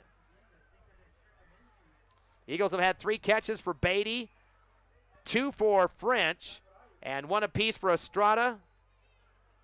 A couple other guys stepping up tonight. We had some new receivers getting some catches. Derry Rodriguez had 1 for 12, and Zubia, a 22-yard reception for a touchdown. 4th down and 12 for the Eagles at their own 40. As the Eagles going to go back in punt formation. Low snap. And the punt is away for Hobbs. Getting rid of it is Junior Medrano. Takes a roll at the 20. Continues to go for the Eagles. And it'll come dead just inside or outside the 10-yard line. Good track down for Hobbs. And that'll put pitting back the Hawks on this next possession. Trying to see who chased that down for the Eagles. Is that Seamus Wright possibly? So it'll be Centennial football. And they'll have it at their own 15-yard line. 2:29 left first half, 25-19, Eagles by 6. Actually back at the 11-yard line is where it's marked. Centennial has a couple receivers right, 2 to the left side. As in the backfield is the quarterback LeBorin and Ramirez on his left shoulder. PAT could get him a lead at the half, so Hobbs definitely wants to keep him back there. 3-step drop back to the 2, dancing around. LeBorin steps up pocket, fires the post route, caught at the 35, and that's where he's going to end up for the first down. Beat 23, make it 24 yards on the snag. And that's what you do not want to let that you don't want to let happen on the field is allow the quarterback to be able to, feel safe within the pocket. You want to put pressure on him and also do not allow a receiver to get behind you. That second catch for Sandoval, 3rd catch, I should say. He's got 66, making 80 yards and pass receptions on 3. 1st and 10 for the 36. The option out to the right side. Ramirez, 35-40, up the right hash, 45.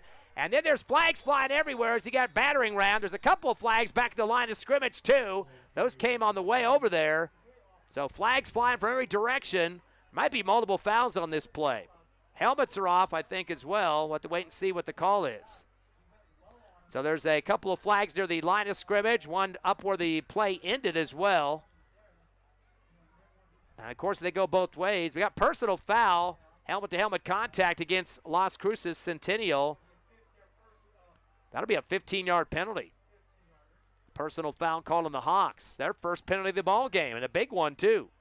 That's really going to hurt their drive, Sauber. Their clock's now at 1:56, trail by 6, so still a close ball game. They're not getting shut out or anything, but knocking back 15 yards doesn't help the cause.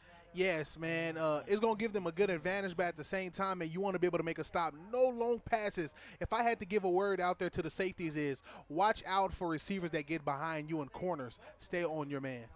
That's going to bring up a 1st and 25 for Las Cruces Centennial at their own 21-yard line. 1:56 left, second quarter.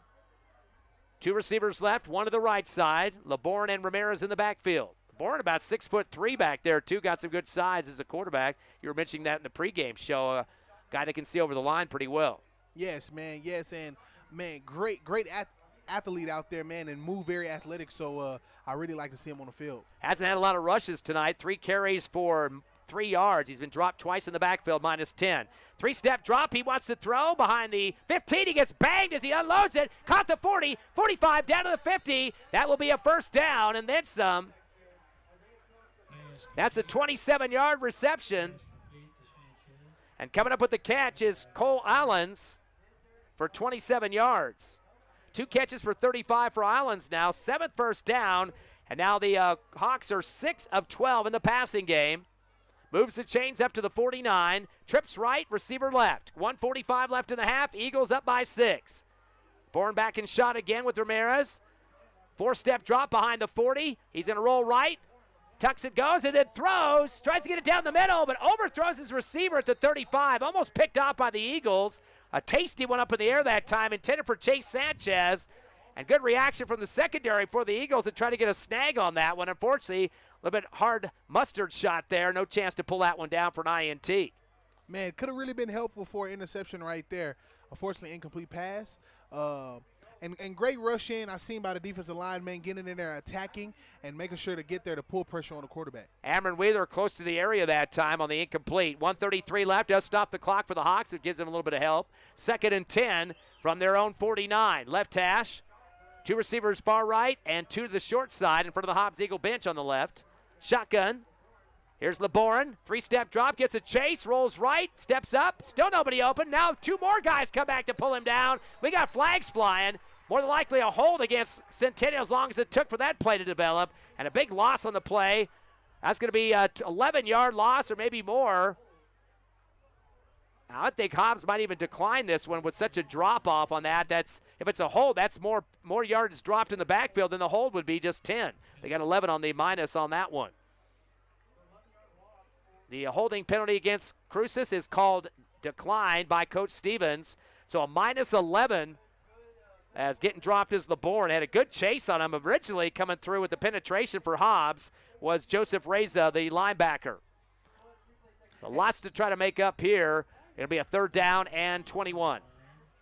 And this right here gives the defense advantage. Do not let anybody get behind you, but you want to go in and pressure the quarterback. 3rd down and 21 for the 39. Shotgun LeBourne, 5-step drop. He's getting chased again, throws the ball down the middle, and it's bobbled around at the 40. I don't think there's a reception, incomplete. Receiver between 3 defenders that time for the Eagles. He kind of angled out to the far right after he was up the middle for a second. Trying to stretch out for that one. Incomplete, though, Mackay Lowther. And now they're 6 of 14 in the passing game and brings up a punt situation. So that big drop in the backfield really helped the Hobbs Eagle cause and pin Centennial way deep. Now they're going to have to punt. And it gives the offense to come out here and get another chance to be able to score a touchdown before the half. Definitely not going to fake this one, you would expect. They'll start from their 39 here on a 4th down. Had a late man get on the field for the punt unit. 1:10 left. The Eagles have a chance to score again if they get a little bit hungry. High snap. It goes over the head of the punter. He has to chase it at the 20. It rolls to the left, falls on top of it just to keep a hold, and he'll go down at the 22. So a bad snap, trying to get tracked on it, was Jesus Sanchez. And that's going to be an ugly mess to end the series there for Centennial. That gives the offense a big advantage. So, hey, from the coaches, I believe, man, coach make great plays, man. The players come out here and make great plays. It can be a touchdown before half. Unfortunately, that's a minus 16 for Sanchez. Picks up a bad stat there, just trying to be the punter. Ends up being the man that has to go jump on the football. 1st and 10 from the 24. And that's going to be Medrano's going angle left with that. Quarterback keeper as he gets close to the 20. Looks like right on the 20-yard line. 3-yard pickup for the quarterback for the Eagles. So Medrano picks that one up. Eagles go quickly. Shotgun. Medrano, 2nd down and 7. Lofts it to the right corner of the end zone over the shoulder. And they're going to call the catch. Yes, they will. Touchdown. Eagles get a 20-yard touchdown reception. Trying to see who that was in the corners. The lights go out here. Is a 20-yard reception over the shoulder that time. Turn the lights back on, Watson Stadium. I'm protesting. Great catch by French. Yeah, it was Justice French, finally. I have to get some ultraviolet binoculars up here or something. So 20 yards for French. He's got 3 catches for 44 yards in this game. His first TD. 2nd, or make it 3rd, receiving touchdown for the Eagles. Oh, the kick hits the right upright. Bounces off, no good. But the Eagles still have the 12-point lead Hobbs has missed a kick for themselves, 2 misses for PATs for Centennial. I wonder if that's going to cause an end to the game somewhere later on, but Hobbs up by the 12s regardless, 31-19 with 39 seconds left in the second. Back in 30 on the Hobbs Eagle Network.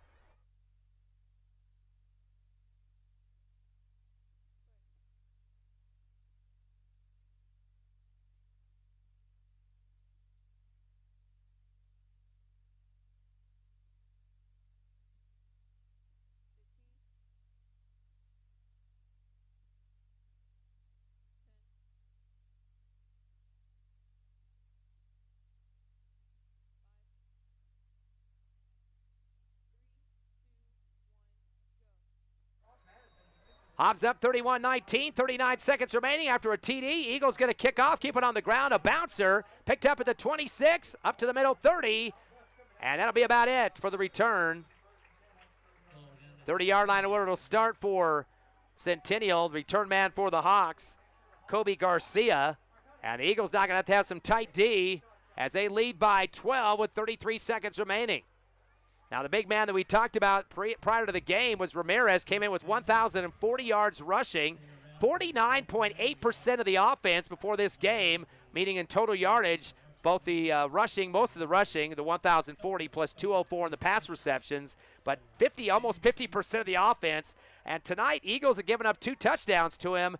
He's had some double-digit runs, but not completely dominating like he has in some games prior to this one. He's had about 5 games, I believe, over 100 yards rushing. First and 10 from their own 30 for the Hawks. Twins left and right in the receiving core. Back to shotgun is LeBorin. Back to 3-step drop. Screen pass. Throws it out right to Ramirez. 30, 35 at the sideline. 40, 45, 50, and goes out of bounds there. It's going to be 20 yards for the Ramirez. That's his first catch of the game. They're now 7 of 15 in the passing game. Moves the chains for the Hawks. They've got 8 first downs. Now at the Hobbs Eagle 49 on the right hash. 24 seconds left in the half. That was out of bounds to stop the clock. Stacked receivers, 2 to the left and to the right. Shotgun, LeBorin. 4-step drop.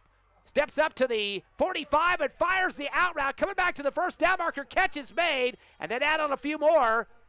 That's a 13-yard reception for the Hawks. And picking up the catch on that one was Chase Sanchez, 14 yards, 2 catches for 54 for him.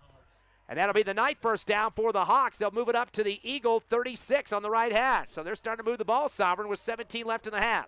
Man, you don't want to let them get past you as a defensive team. Trips left, receiver right, shotgun again.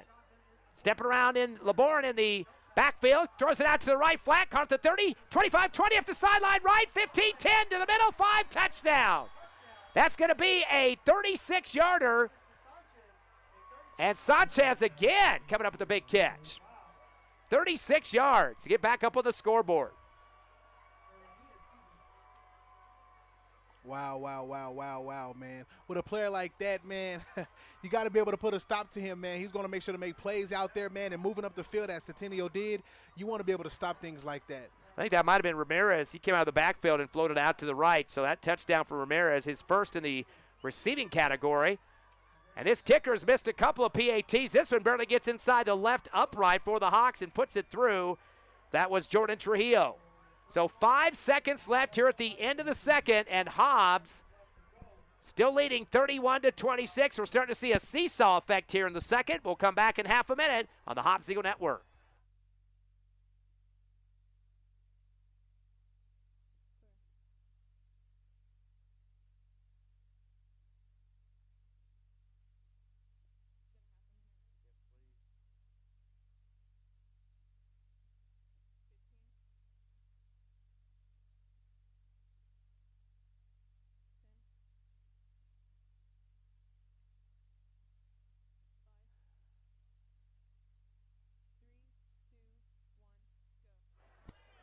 Back and forth, the tug of war here at Watson Stadium, the Battle of the Birds, your Hobbs Eagles and the Centennial Hawks. They'll kick off from their 40 after just scoring a 36-yard pass play as LeBorin hit Ramirez for the score and going up the right sideline, then cut it back to the middle.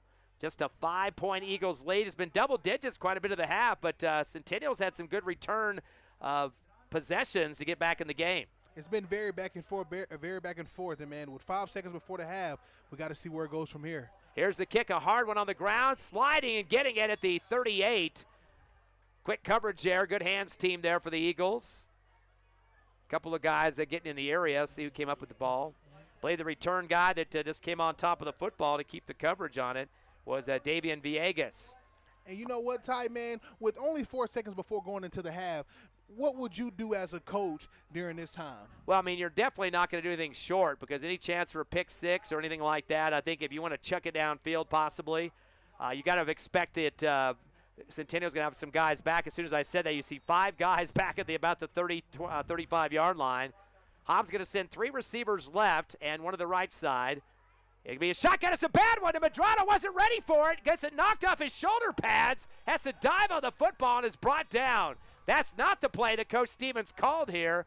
Was that a snap that happened too quickly, or was everybody ready? Coach Stevens talking to the official on the sideline. He had to go down, a loss of 6 on the play, and that will end the first half, and not what you want to see, a pinball look at the end of the half there, and Coach Stevens run out in the field. I'm not sure, maybe the teams weren't set or something, but that snap is the Hobbs Eagles' decision to let that one come. Boy, dodging a bullet, and Coach Stevens still having a word for the official on the sideline. But that's into the first half, as your Hobbs Eagles holding on to a 5-point lead over Centennial, 31-26, the Battle of the Birds at Watson Stadium. We'll come back in 3 minutes on the Hobbs Eagle Network.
Back live here at Watson Stadium as your Hobbs Eagles lead at the half, 31-26. A 5-point lead, has been double digits throughout much of the half. Sovereign Hobbs started off with 2 touchdowns to get it going in the first quarter. 87-yard rush for Seamus Wright in his first game back since week 2. Eagles up early 7-0. Added another 22-yard pass from Medrano to Zubia, made it 14-0. Then Centennial answered with the Ramirez running back score. He came in from, 41 yards, making it 14-6. Hobbs still up by 8. In the second quarter, Hobbs getting a 15-yard pass to Beatty. Beatty also tacked on a run on a 2-point conversion. Eagles up by 16 at that point, 22-6. Centennial adds a run from Ramirez for 3 yards to make it 22-13 Eagles. And then Hobbs kicking that 35-yard field goal, Beatty connecting, 25-13. That's the double-digit lead at 12. Centennial answers with a 54-yard pass play coming off the arm of LeBorin to Sandoval. Was 25-19. Hobbs up by 6, but they blocked the PAT for Centennial, so they weren't able to put that one through. And then Hobbs coming back with a 20-yard pass from Medrano to French, 31-19, back to that 12-point lead again. And then with about 15 or so seconds left, another scoring play for Centennial. Ramirez, a 36-yard pass from LeBorin. And it was 31-26, your halftime score. Hobbs up by 5, but kind of a nail-biter and back and forth there, especially in the second quarter, although Hobbs opened up quickly with that 14-0 lead.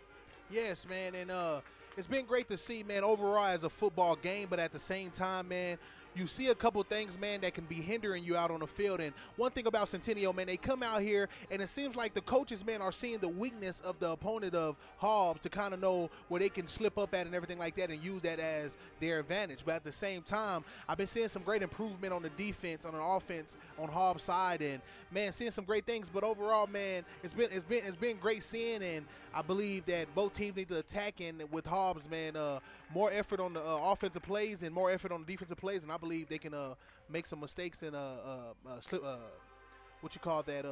they can fix up the mistakes and keep it going.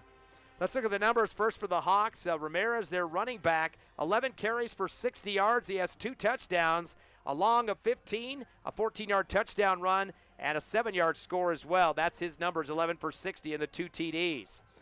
Really not much else going on because nobody else has positive yards. In fact, LeBorin, the quarterback, has been brought down 3 times in the backfield for 21 minus. He's 4 for -8 in the first half. And coming in to try to punt there late in the second quarter was Jesus Sanchez. He had to just recover a bad snap and was -16 for him.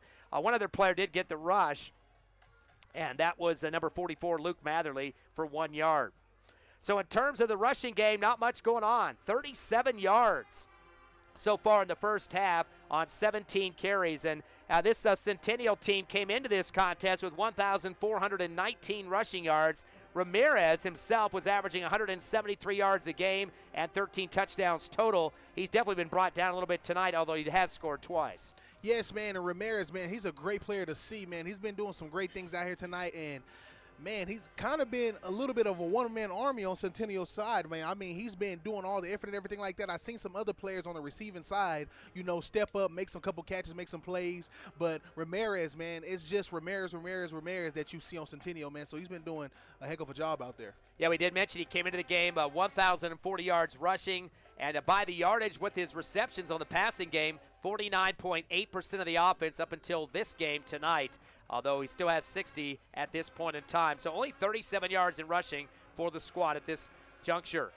Already there's been 4 receivers that have pulled down passes, though, for Centennial, and the leader is Sandoval. 3 catches for 90 yards, all 3 of them from double digits. He scored one off a 54-yarder and another for 24 and 12, so a TD for Sandoval. Ramirez coming out of the backfield had 2 catches for 56, including a 36-yard reception for a score. Alon's had 2 for 35, including a 27-yarder. Sanchez, 2 catches for 54 yards, including a 40-yarder. And we're noticing all 4 of those receivers have had 1 big catch, 54, 40, 36, 27. Those are too long a distance. Eagles have got to get more tight on those receivers outside. Yes, you have to, because you never want to let anything like that get past you or get in the backfield, and as far as behind the safeties. And then again, it goes back to the quarterback. The quarterback is able to have that eye to be able to see those receivers and see that they're getting open and be able to give them the ball. So, man, overall, as a defense, you don't want to let things like that happen. Quarterback Ruiz Laborin, he is 9 of 17 for 235 yards passing in the first half. This squad had 9 first downs in the first half and only 1 penalty for 15, but they had 3 punts in the game. Again, 272 total yards for the Centennial Hawks. And for your Hobbs Eagles, kind of a little battle going on in the rushing game. Seamus Wright has been back in this contest after being out since week 2. 3 carries for 101 yards, and we saw his big start of the season where he had a 100-plus rushing game in the start against Lovington. Again, 101 yards tonight, but a majority of that coming off that first run he had for 87 and a touchdown. It was great to see him back in uniform. He did go out injured for a second, got stretched out, came back in, but he's definitely back for some good news for the Hobbs Eagle rushing attack. You know what? And he's like the piece that, of this team, too, that they also needed. So by him coming back, man, it was great for the team to give everybody on the team that fire to keep going and even improve within their individual selves. But with that run he made from the first play of the game, not the first play of the game, but also being the first touchdown of the game, man, it was great. It was awesome to see, and it gave him that fire, and it gave him the fire all the way to get 31 points. So, man, it was a great run by Seamus. Other rushers in the first half, DeMarcus Hill. He had 10 carries for 50 yards and quite a few double-digit runs, 21, 15, and a pair of 10, so definitely helping out the cause there. And last but not least, Junior Medrano, the quarterback, 7 carries for 43 yards, his longs of 21 and 14. So you mentioned that all season long. He's just a good kid to look up the field, see what's open. If he has to tuck it, he's going to go with it when need be. And that's a great quarterback to always have, sometimes you want a quarterback that can stay in the pocket and just throw the ball out of bounds every time. But one thing about Medrano, if he don't see nothing open, he's going to try to go get it himself. And then again with DeMarcus Hill always been a feisty and a fierce running back and always getting no yards and pushing through and pushing harder. I love to see about DeMarcus. Well, Eagles are technically about a 62 to 65% rushing team this year. If you just look at the running numbers, 1,795 yards this season up to this game, and passing for 1,050. And tonight, pretty dominant in the running game. They currently have 194 yards, just shy of the 200 mark. They've only done that on 20 carries, so we're talking close to about 9.5 or so yards per carry, which is a really good number. Yes, man, it is. And seeing that, man, because usually, man, from the previous years before, we know that Hobbs is known for passing, known for doing so much passing. But for this time coming up and this generation coming up, for them to run a lot and seeing a lot from the rushing side, man, it's been good. It's been great to see. And like I told you earlier, Ty, that the coach has 3 advantages in the backfield with Seamus, with Nelson, and with DeMarcus. And so he can kind of do whatever he wants with his running backs. And, I mean, hey, he can keep going forward. Passing game, about 5 receivers getting a chance to catch some balls in this one. 2 of them had 3 catches apiece. That included Beatty, 3 for 15 yards, had a 15-yard touchdown snag, and also ran in for a PAT score on his own as well. Justice French, 3 catches for 44 yards, his long of 27, but he caught a touchdown pass for 20. And then it was Estrada, a catch for 11. Zubia getting a big one tonight, 1 for 22. And then last but not least, the first catch of the season for Derry Rodriguez, the senior. He had 1 for 12. So, again, 5 different receivers getting receptions. Eagles were 10 of 17 in the passing game off the arm of Junior Medrano for 104 yards. So just shy of the 300 mark in terms of total offense. 194 rush, 104 pass for 298. Penalties have been an issue, though, for the Eagles. 7 for 45. A couple other holding penalties were declined because of the down and all that. But that's something that needs to be cleaned up just a little bit, especially the false starts. You don't have any excuse after the first one. You watch the football before you move anywhere on the offense. Hobbs, they'll get close to double-digit first downs. They've got 9 right now on some very good sustained drives, at least starting with those first 2 to get the scoring going in the first quarter. Yes, man, and again, you want to be able to make sure all your players are settled on the field, make sure everything is good, make sure everything is going right before you even snap the ball, and I believe that will help them big time for so many flags to be thrown out on the field. And again, Ty, they do have some dependable receivers out there that can make some great plays. Your score at the half, 31-26, Hobbs by 5. The Hobbs Eagle Marching Band is done on the field now. We'll be back in 3 minutes to get it started again in the second half. You're listening live to Hobbs Eagle Football on Cool 95.7, HobbsAmerica.com, YouTube, and the Cool 95.7 Facebook page.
Ready for second half action here at Watson Stadium. The Eagles getting ready for a couple of road trips coming up. They'll have a Clovis matchup next week and then Oregon Mountain the following week. That Oregon Mountain game, by the way, will be a Thursday night at the Field of Dreams there in Las Cruces. And then wrap up the season at home against Carlsbad, which will probably be a pivotal game. Carlsbad barely lost to this Centennial team by 1 point. And if you look at the Max Preps poll around the state of New Mexico right now, the Hobbs Eagles are neck and neck with Centennial. As Centennial came in at number 4 this week, Hobbs at number 5. Of course, Centennial's only lost one game. That was to Cleveland, who's ranked second, 55-42. They beat Atrisco by 43. Beat Artesia by 4. Hobbs, of course, lost Artesia by 10, so that's kind of a plus for their benefit. Beat Carlsbad 21-20 and beat Alamogordo by 10. Eagles beat them by 21. Kickoff for the Eagles, recovered at the 28, brought up the middle, across the 35, 40, and down to the 43-yard line. A far sideline, right side flag coming in from nowhere. As a return man for Centennial brings it back, Diego Benitez. Kind of interested to see what the call is for that far sideline. The play came to this side, but they had a foul on the far other sideline. Yes, you don't want to start the second half straight off with flags. You want to be able to keep them in the refs' pockets, and make sure they never pull that out. But, again, sometimes mistakes happen. But we want to see what was the flag on? Still haven't seen the signal yet. First half, 9-1 foul count, although 2 of the penalties were declined by Centennial. Looks like it's going against Centennial. Only their second penalty. It might have been a 15-yarder I'm seeing marked off here. That's the only penalties they've had are 2 15-yarders, the bad stuff, so that'll back them up. So second penalty of the game for the Hawks. Be first down and 10 from the 20 to make it the 21. 2 receivers right, 1 to the left side. Shotgun to LeBourne, fakes the handoff, rolls around the right end. Quarterback keeper 20, 25 as he tries to rip some guys behind him and fall forward with it. So a 4-yard pickup for the quarterback. 4-yard pickup, that'll be his 5th carry of the game. Still minus, though. He was dropped in the backfield for minus 21 in the first half on 3 drops by the Hobbs Eagles that were getting through on some good penetration. Yes, and good stop by the defensive line, man. You don't want to allow anything, especially from the quarterback, sneak, and also from the running back to get past you. Second down and 6 from the 25 on the right hash for the Hawks. Eagles up by 5. Twins left, receiver right. Shotgun, LeBourne going to fire this slant route. Ball is juggled. I don't think they're going to say he had possession. Then it rolls out at the last second, so definitely not a completion on that one. And tasting an INT, maybe even a pick 6 that time, was Adrian Mora, the DB, and just barely slid past him.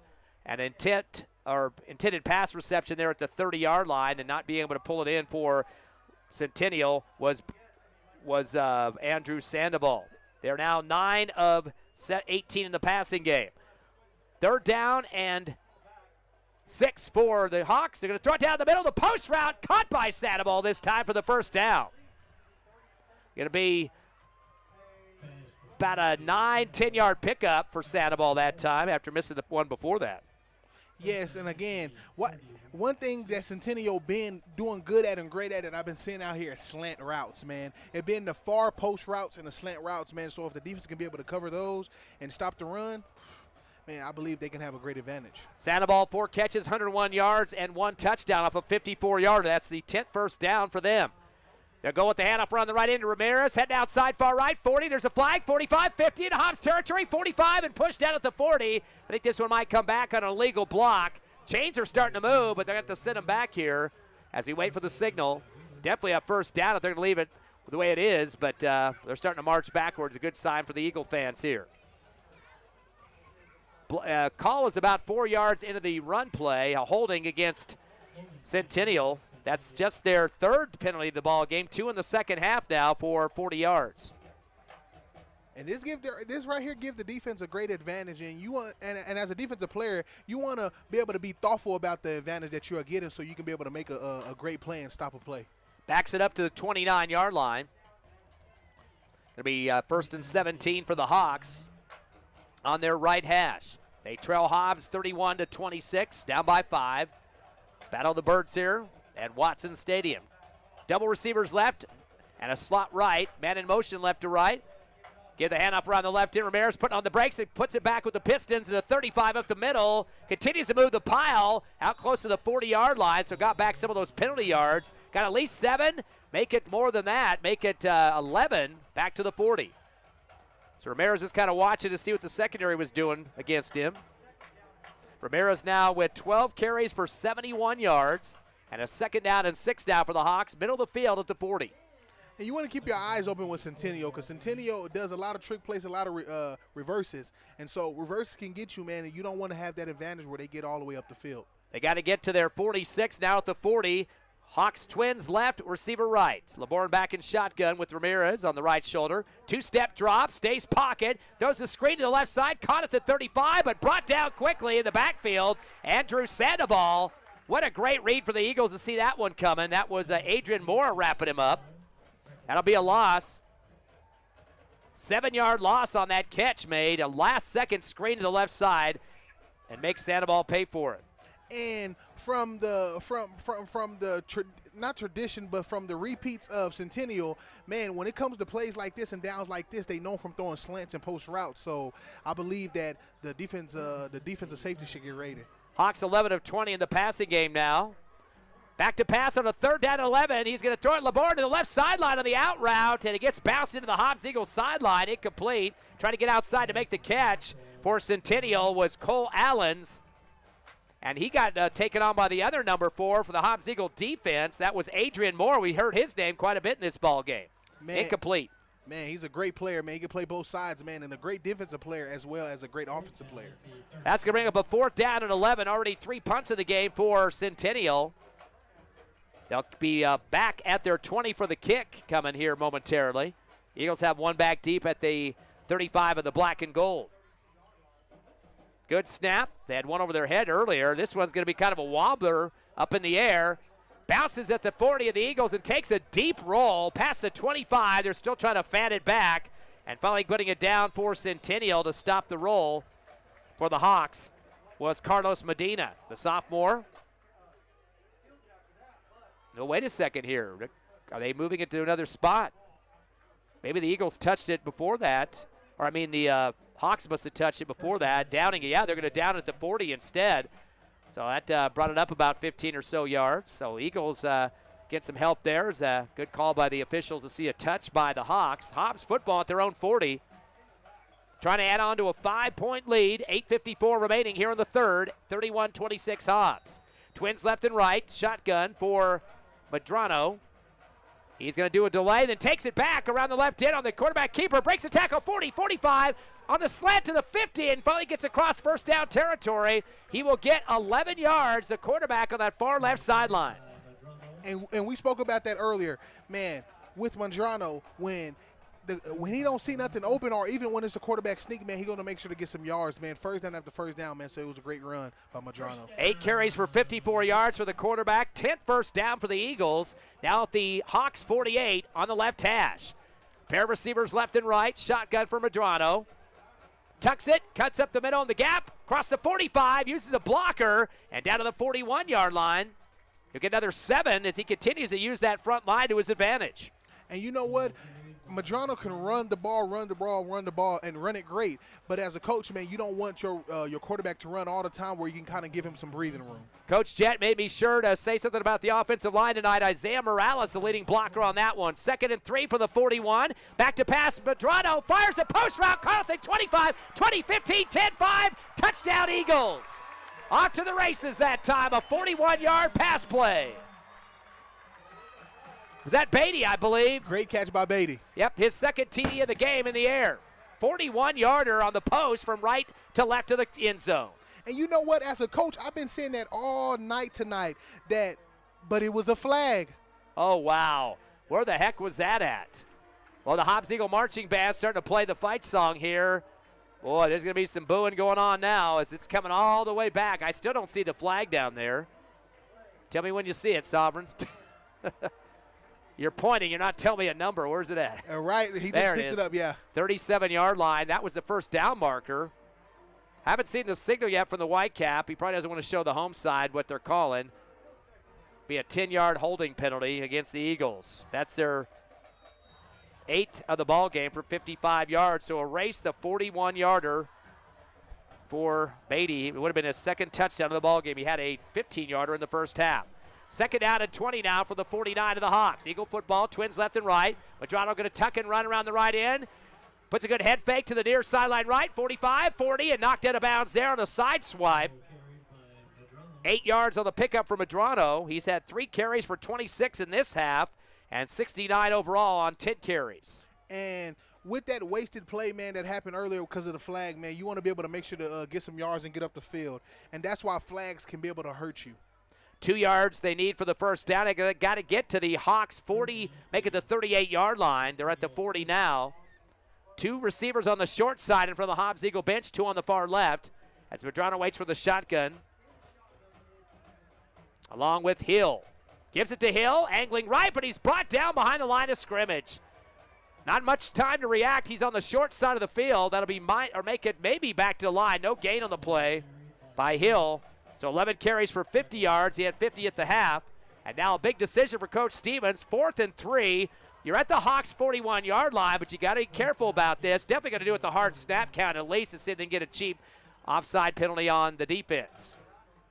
So they're going to yell a little bit loud here to see if the Hawks are going to bite on it. Medrano slapping his hands. They take the snap. Then a flag is flying in the backfield. Whitecap is throwing it, the head official.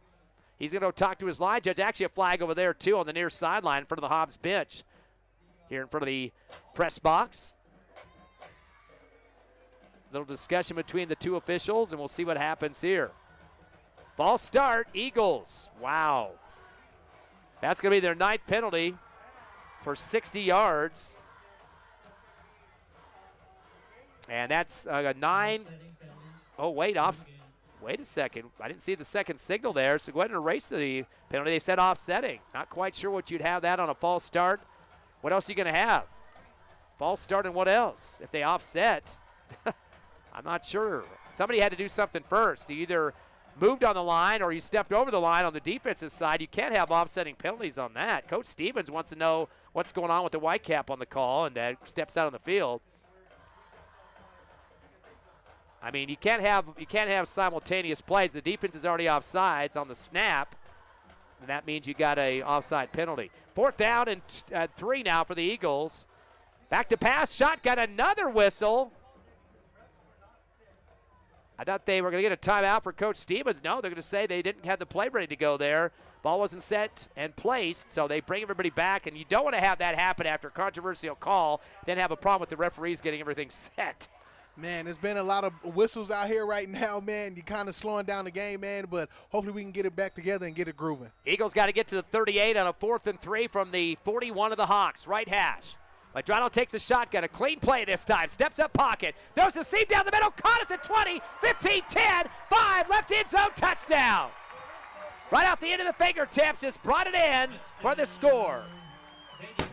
That's Beatty. And guess what? I think he got the exact amount of yards that he had on the first one that was called back. That was for 41, and the score for the Eagles. His 2nd touchdown of the ball game, and almost the same exact pass route. Looked like a little bit of a post action there. Man, great catch by Beatty. And you gotta look at the fundamentals of his hands, man. It was almost out of his hands, but he was able to pick it back up to him and grab it with carelessness, and man, he got it. Yeah, a little cradle style action there with the fingers, just kind of caressing the ball back to him.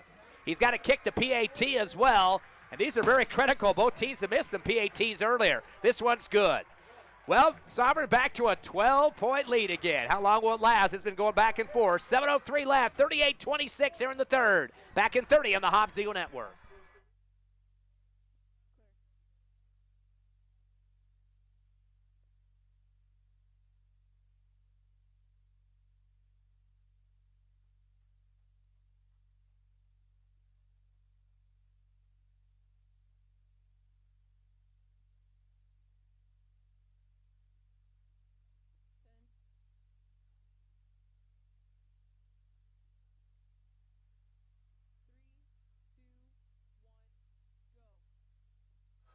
Hobbs Eagles back up by a double-digit lead, 12, 38-26, a 41-yard pass to Beatty from Medrano on a post route. 2nd TD of the game for Beatty. And now the kickoff from the 40. It's a roller, picked up at the 21, up the middle, 30, to the left side, 35, and trying to get past there. Not much going with the brick wall coming for the Hobbs Eagles. But pretty decent field position for the Hawks in their next possession. As a return man for Centennial was Jacob Bermudez. They'll have it at the 35. 38-26, an Eagle 12-point lead. Hobbs come in with a 1-1 record, of course, losing to Las Cruces a few weeks ago and beating Alamogordo 2 weeks ago. And Centennial barely getting by Carlsbad and beating Alamogordo. So one shared opponent. Hobbs beat Alamogordo by 21. This Centennial team only beat them by 10, and you can see the lead right now for the Eagles, so that's pretty good paperwork going on there, but you got to play the game as well. 1st and 10 from the 35 for the Hawks. Receiver 1 left and right. Direct snap to the right side of Ramirez, heading around the end of the 35, and pulls his body to the 37, down to the 40, continues to pull the pile.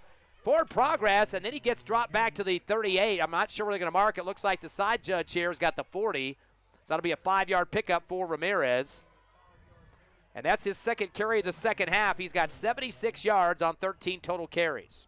And one thing a coach used to tell me, you don't want to let one man be able to beat the whole team. And so, man, the way Ramirez is running out there, man, he's running great, he's running good, but it's time for the defense to seal the deal. 2nd down and 5 from the 40 on the right hash for the Hawks on their side of the field.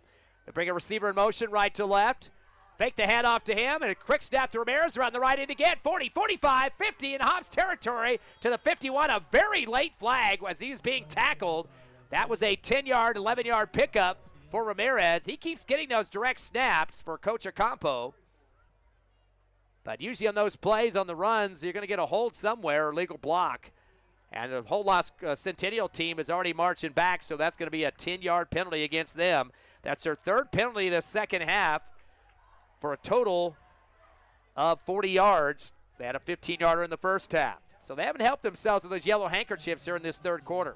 And again, like I said, man, when you have penalties out there, man, they can cause wasted plays and also cause you to lose games.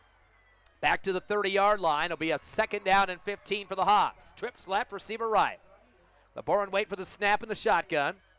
3-step drop back at the 21. Flushed out of the pocket to the left side. He's trying to get his receivers to come back. Runs to the 30 near sideline. Throws right before he goes out. Dart to the 45. Unloaded down to the 50, 45, and down to the 43-yard line. He didn't give up on that one. That's going to be 30 yards for Sandoval. He just waited for his quarterback to head to the sideline. There's a flag back at the 32. Boy, 2 officials talking right now to Ruiz LeBourne. He is the quarterback, and I think maybe a hold on this near sideline to get that receiver open. He waited till he almost stepped on the sideline in front of the Hobbs bench before he threw that dart, and kind of hanging out around the 50-yard line for Centennial was Sandoval. Oh, they're going to say he was across the line of scrimmage, illegal pass. Lost it down, too, for the Centennial Hawks. LeBourne had crossed the line. That's why he was talking to the officials. So a 5-yard penalty and a loss of down as he came across the line of scrimmage.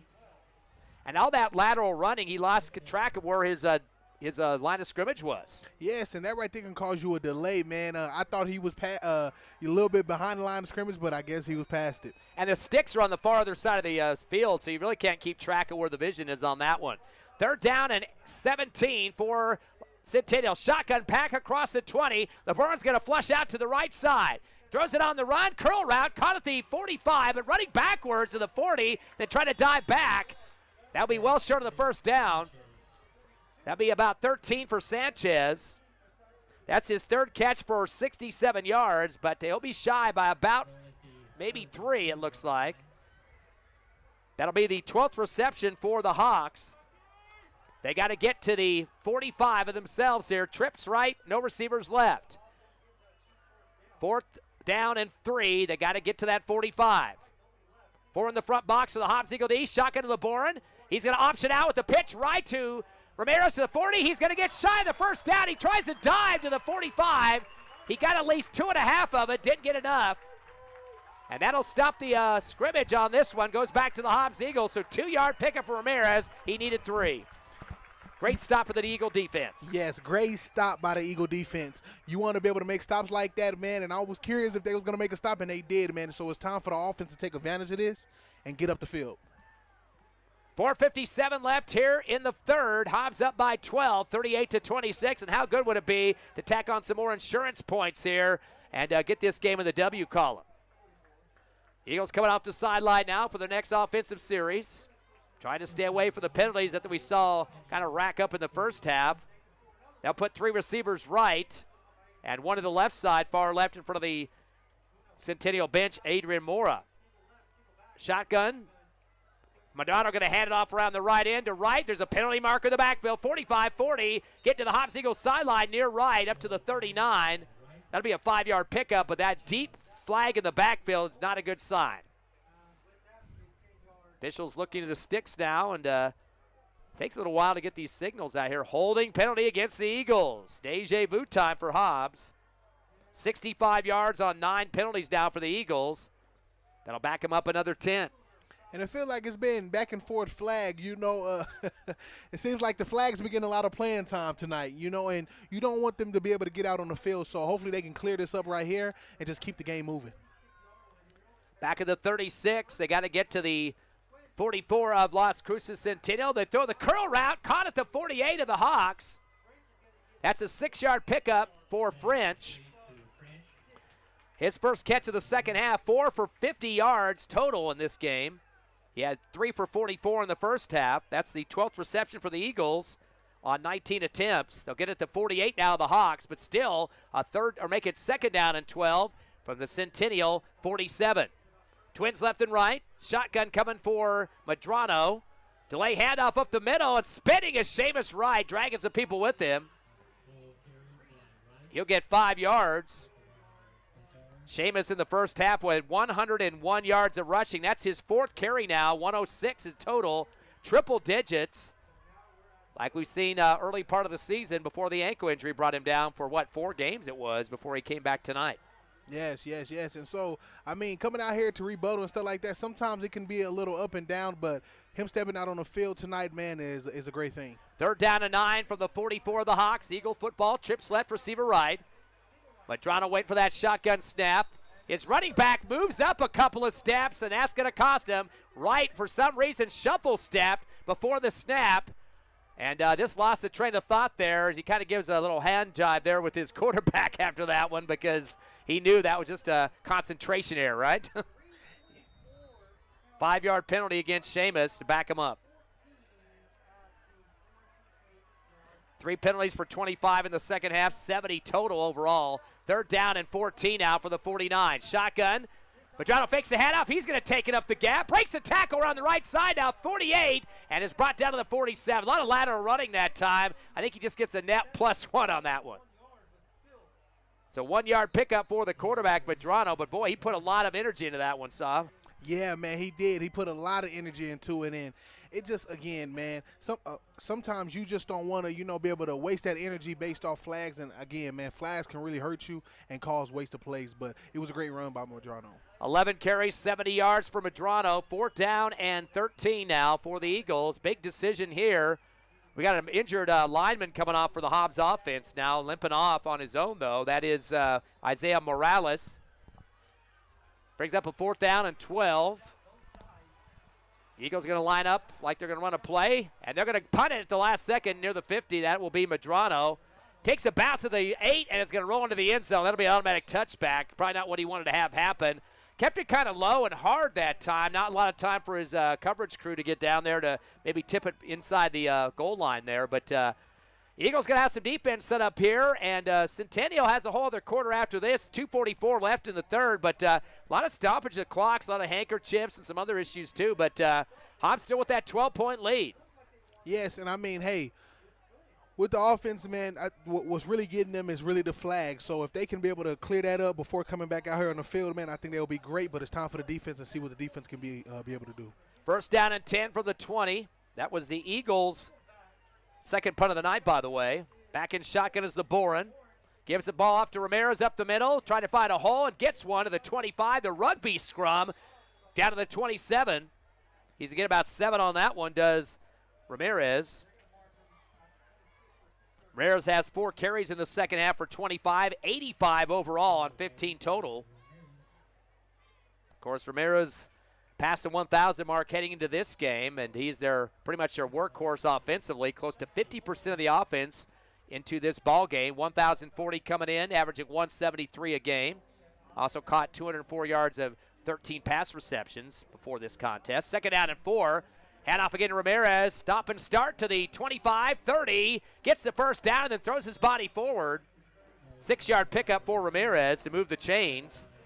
11th first down now for the Centennial Hawks. And you know what, man? Ramirez is, like you said, man, he's running it up for Centennial, man, and he's getting there, making sure the team is with him and getting the yards. And so I believe if the defense can be able to stop him as a player, I mean, hey, I believe the defense got a big advantage. 9 yards away from the 100-yard mark for Ramirez. Already getting there, though, for the Eagles is Seamus Wright with 106. 1st down and 10 now from their own 33 for the Hawks. Shotgun. That will go right to Ramirez, though, around the right end. 30, 35, 40. Puts on the afterburners. Gets out close to the first down marker in front of his own bench there on the far right. At least 9 yards, possibly 10. They dropped the sticks over there, so it's kind of hard to tell. They might have actually said he stepped out at the 40. Looked like we have somebody down on that far right sideline. Is that one of the stick workers possibly? Nope, they got a player with a, looks like a pulled muscle. Did you get any of those when you used to play, Or I was going to call you Seamus. Sovereign. You know Seamus, you're a relative, right? Yes. Let's be honest about it. Yes, sir, I am. But, man, I think a lot of pickle juice, man, I drunk before the game knowing that things like this can possibly happen. I didn't really want that, but only thing, twisted ankle a little bit, but not too much pulling anything or any any pulled muscle or anything like that. So that pickle juice, does the training staff actually give you that advice, or is that an old myth, or did it really work for you? Man, actually, yeah, the trainers actually do give you that advice, or drink a lot of water, before coming out here. Don't come out and play the game dehydrated. Of course, very overly humid tonight here at Watson Stadium as well. In the fall season, you expect it to cool off a little bit, but tonight it's been pretty hot out there. Yeah, and, man, this can cause things like this, man, cramps, anything like that, cramps in the toes, foot, the hands, and so much more with weather like this. Looks like there actually was a Hobbs Eagle player. Couldn't really tell from all the way over here. It was on the far right sideline in front of the Centennial bench.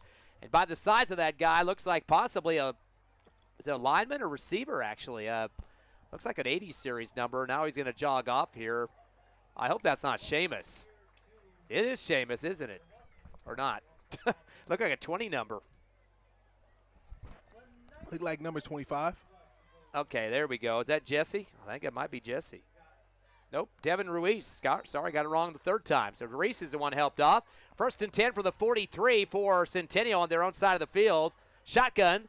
They're going to do a little flick around the right end to the receiver. 45, Sandoval 50, and is strung down from behind. Don't think he's going to get the first down. Nice ankle sweep that time to stop the first. Maybe about an 8-yard pickup.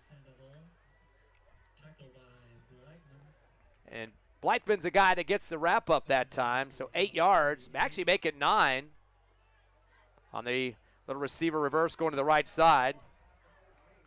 Doesn't get a lot of opportunities to do that. His first rush for 9, 2nd and down and 1 now from the 47 of the Eagles. High shotgun snap to LeBourne, gives to Ramirez, heads the right side of the line to push the scrum forward, and he'll get the first down. About a 4-yard pickup there for Ramirez. And moves the chains once again for Centennial, their 13th first down. So they've had some sustained drives in this game, but still the Eagles lead 38-26 with 1:04 and ticking here in the third. And you know what, man? The defense got to be able to stop those drives, Those drives is too close and too much of an advantage to get down to the end zone. And so you want to be able to make stops to that. And, of course, keeping your defense out on the field this long is not something you want to have happen, too. I mean, you're draining the energy with all that humidity out there. 1st down and 10 for the 44 for the Hawks in Hobbs Eagle territory. Shotgun to LeBourne. Back to Ramirez up the gap, 40, and throws his body across to the 37-yard line. About 7 or 8 there for Ramirez. You mentioned the one-man show deal, and let's face it. I mean, he's the guy that's going to get almost every single touch. LeBourne once in a while will rush. He's only had 5 rushes, and a couple of those dropped in the backfield, but every other time it's Ramirez is going to get the football. And it looks like Ramirez, man, he caught a little cramp, speaking of weather and stuff like that out on the field. And, again, man, they just been giving the ball to him. And sometimes, man, it's like, man, does he get tired?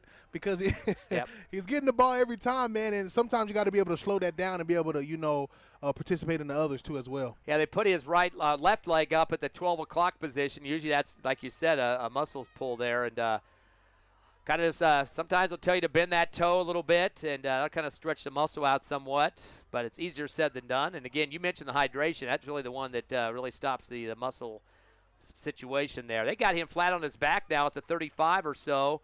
The Eagles coming to the sideline to get some water. We'll take a break as well. 33 seconds left, third quarter. It's Hobbs 38. Centennial 26 will come back in 30 seconds on Cool 95.7, HobbsAmerica.com, YouTube, and the Cool 95.7 Facebook page.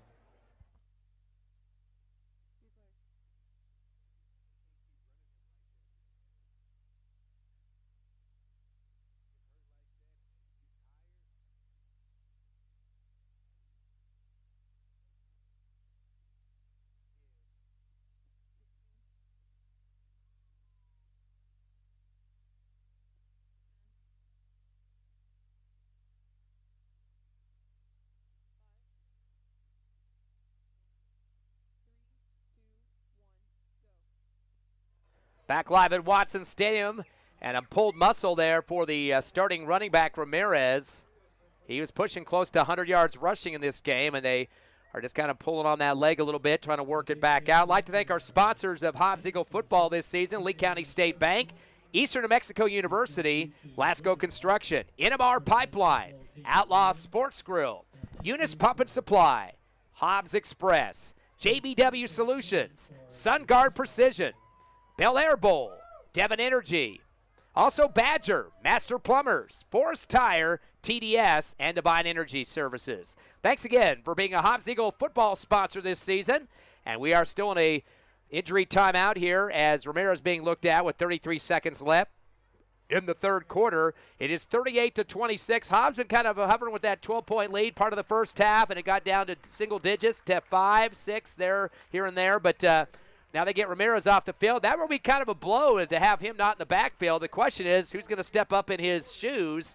And if you look at their stats at this point, he had 1,040 heading into this game. The next closest guy is LeBourne, the quarterback, at 237. Then everybody else in double digits. So not a lot of experience in that backfield after Ramirez. Right. And we'll have to see who they got back there. Can't get a number yet. But LeBourne will fake the handoff off the shotgun. Back at the 45, he throws a little out route, and actually a curl coming back at the 30. That might be a first down. No, they're going to say it hit the turf. And it looked like he threw it to a lineman. Yeah, and actually, 87, but he's built like a lineman. He's at number 87, receiver number. But Howie Garcia, 5'9", 200 pounds, Sovereign. Wow. Hey, sometimes there ain't nothing wrong with that, man. 200 pounds, man, that size. If you can run the ball, man, hey, I say give it to him. So no good on that pass, incomplete, 3rd down and 2. He was on the far left, and LeBourne kind of rolled left, and at the last second just kind of chucked it hard down towards the feet of that big kid. 3rd down and 2. The ball at the 37 of the Eagles on the right hash for the Hawks. They trail by 12. Shotgun to LeBourne. Give the handoff up the middle and straight ahead for the Hawks. And just diving with his helmet down. That's Luke Pickett, I believe, the backup. I'll have to double check that number. I don't see him with stats in the book. Nope, make it Sanchez. That's Sanchez is the guy that carries that one, number 6. Give him 2 yards. That'll be a first. And that'll be the 14th first down of this ball game. That'll run out the clock here in the third quarter. So Ramirez went down with a pulled muscle, the starting running back. We'll have to see if he comes back in the fourth as Las Cruces Centennial try to get some more points on the scoreboard. 38-26, your Eagles by 12. The Battle of the Birds continues in 30 seconds on the Hobbs Eagle Network.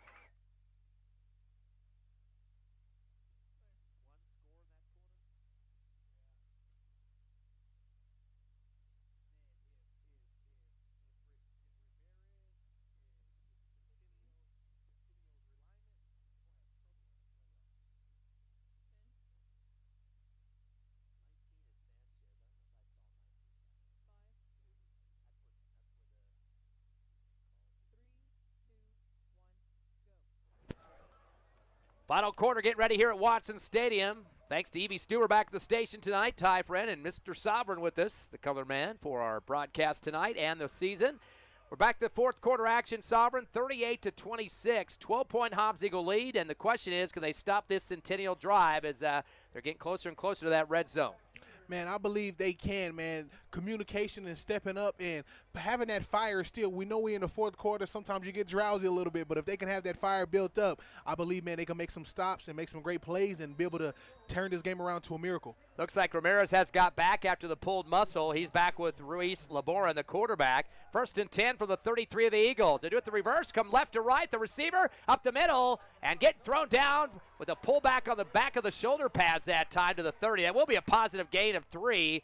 But Andrew Sandoval saw a little daylight up the middle, was ripped down to the ground hard from behind, and getting the mitts on him from behind that time for the Eagles was Mike Meredith.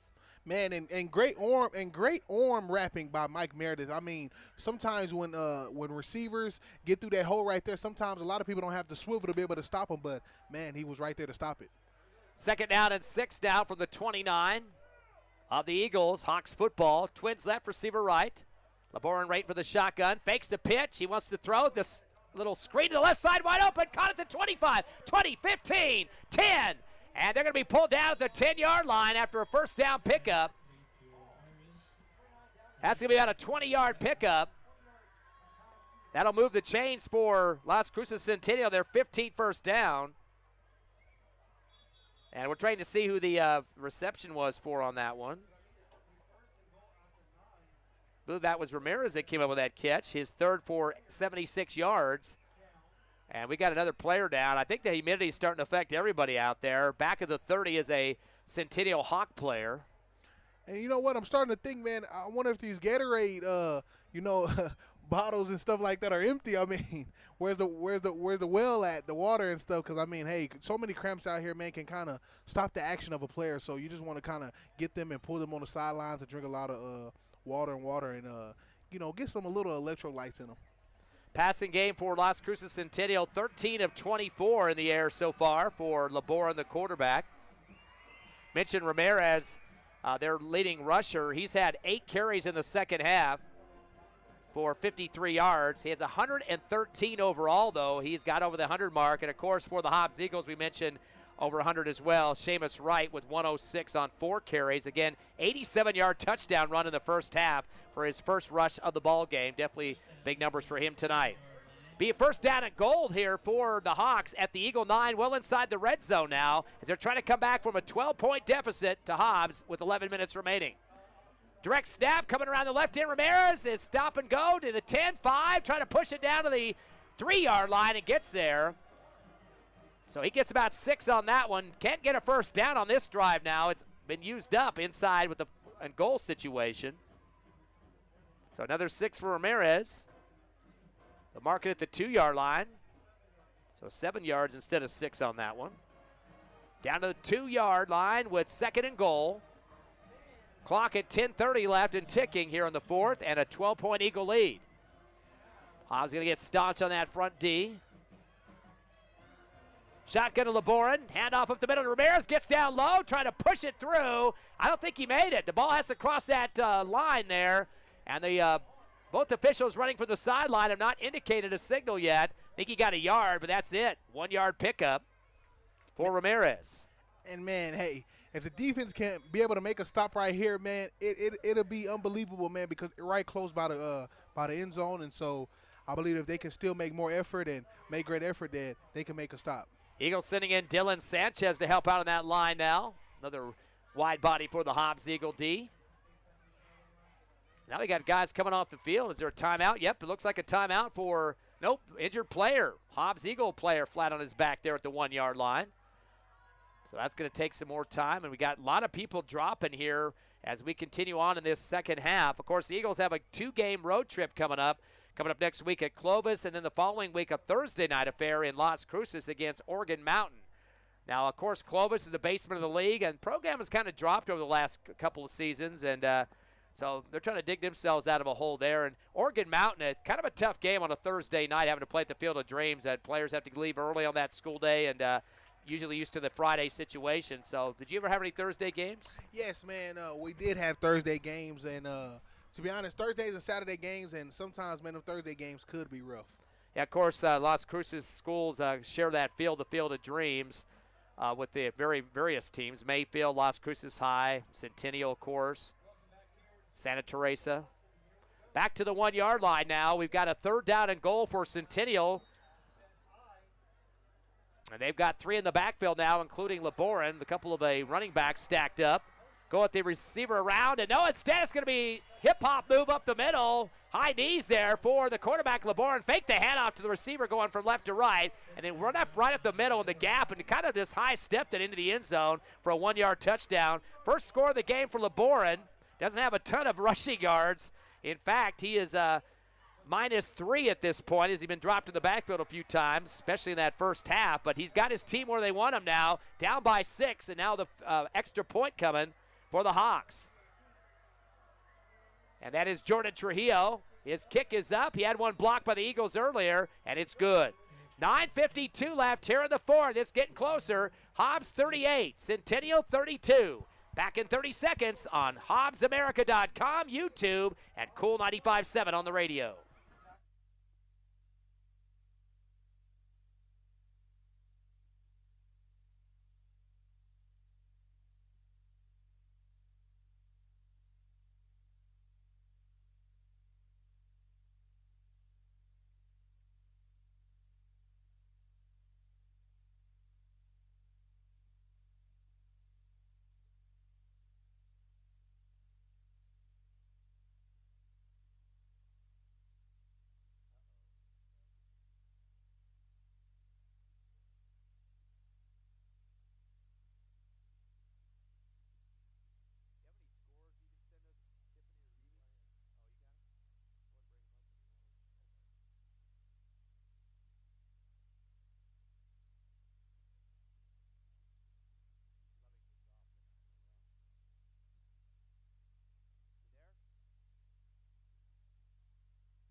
On the kickoff return, Zubia returns from the 1-yard line. Ball was muffed off one of the Hobbs Eagle players back deep near the goal line.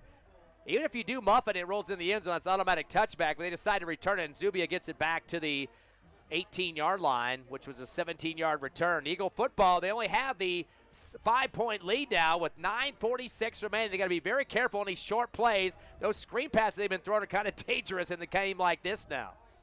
Receiver left and right, little delay handoff, angling right, breaking across the 20, 25 is Hill, and DeMarcus Hill getting thrown down for a few more. Looks like he gets about 7, maybe 8 on the play. See where they're going to mark this.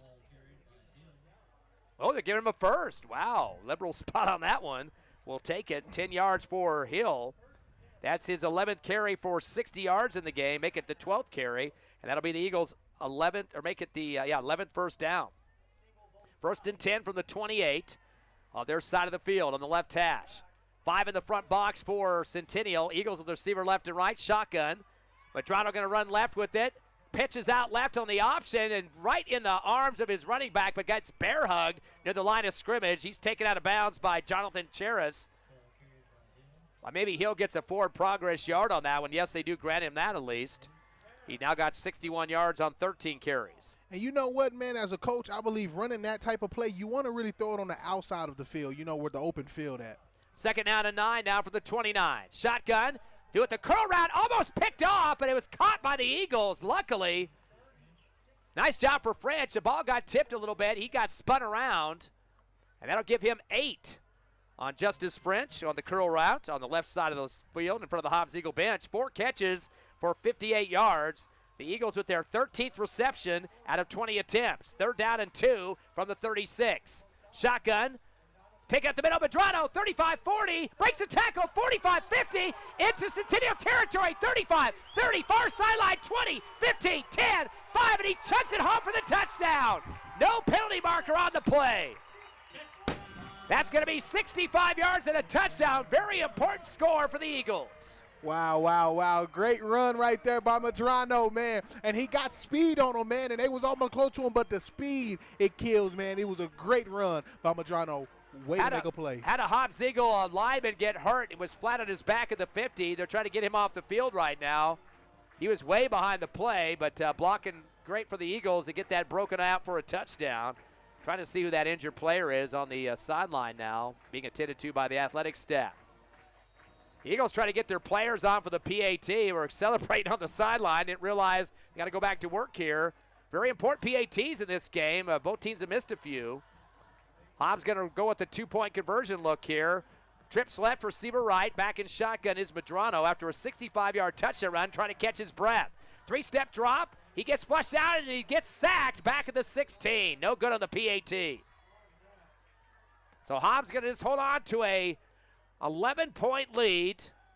And really the extra 2 really wouldn't change much either. It would have been a 2-possession ball game for Centennial regardless. Lots of time left on the clock here in the 4th quarter, but very big touchdown on a 65-yard run for Junior Madrano. 44-33, Eagles by 11, back in 30.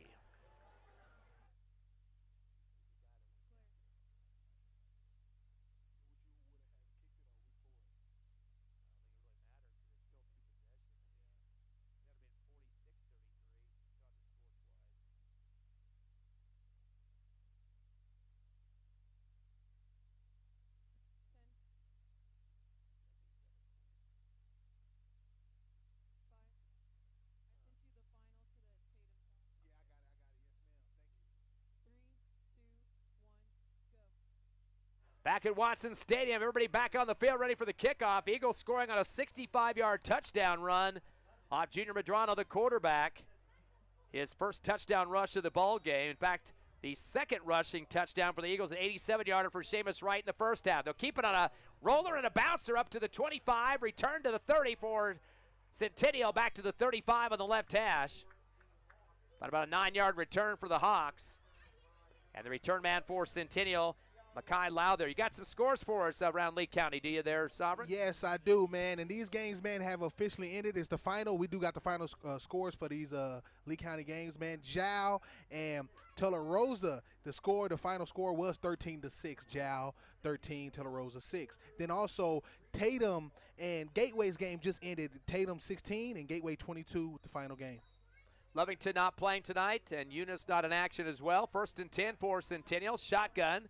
LeBoran gives it off in the backfield. Flick it back to LeBoran. It's going to be a flea flicker from the 25. He's going to chuck it to the near sideline. There's a high one over the head of the receiver down at the 30. Out of bounds, and no good on that on the incomplete. Actually, a couple of pitches in the backfield. They chuck it down the field to Andrew Sandoval's direction, near sideline 30. Incomplete. Just kind of waiting to see who is going to finally throw that football. They're 13 of 25 in the passing game. Clock will stop off the incomplete pass with 8:13 remaining. Eagles by 11, and it's been kind of a touch and field type of ball game here, but that double-digit cushion has been good at some points, but on quite a few drives, Centennial's come back and score to make it a 5-point game. So right now it would be a good time for the Eagles to shut this down for good. 2nd down and 10 now from the 36. Shotgun.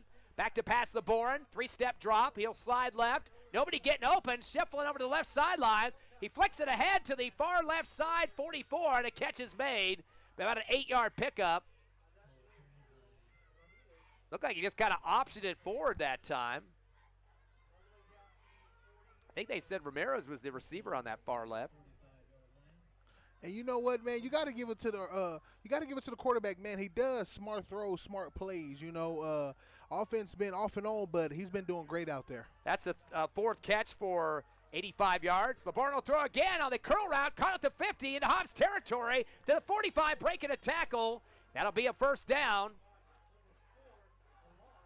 About 16 yards on that. Well, they're going to bring it back a little bit, 13. So 13-yard pickup for Alon's.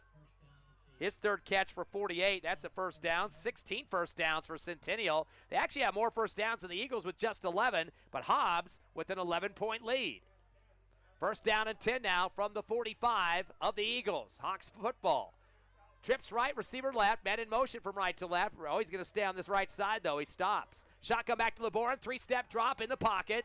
He's going to look left, rolls out. He throws it out of bounds. This ball's not going to get back to line of scrimmage. That should be illegal grounding. Now, he was still headed to the sideline, which is fine, but your pass has got to go across the line of scrimmage. I'm waiting to see a flag out there. I'm sure the Whitecap will be talking to his head linesman to make that call. Now, you're allowed to throw it out of bounds nowadays, but it does have to be far enough ahead. So I don't think that – I think that's about 3 yards shy of that line of scrimmage marker. That will be a loss of down, too. Yep, 5-yard penalty. Yes, and you got to give it up for Mackey, man, for putting the pressure on the quarterback to allow him to do that. You know, so, man, great play by Mackey, too, as well. Yeah, some of these receivers are going to have to come back more because if they keep going down the field long distance, that's giving a lot more time for penetration coming through. So a 5-yard penalty, will lose the down as well. It'll be back at the 32-yard line. 2nd down and 30 is what we got now for Las Cruces. Centennial. Shotgun to LeBoran.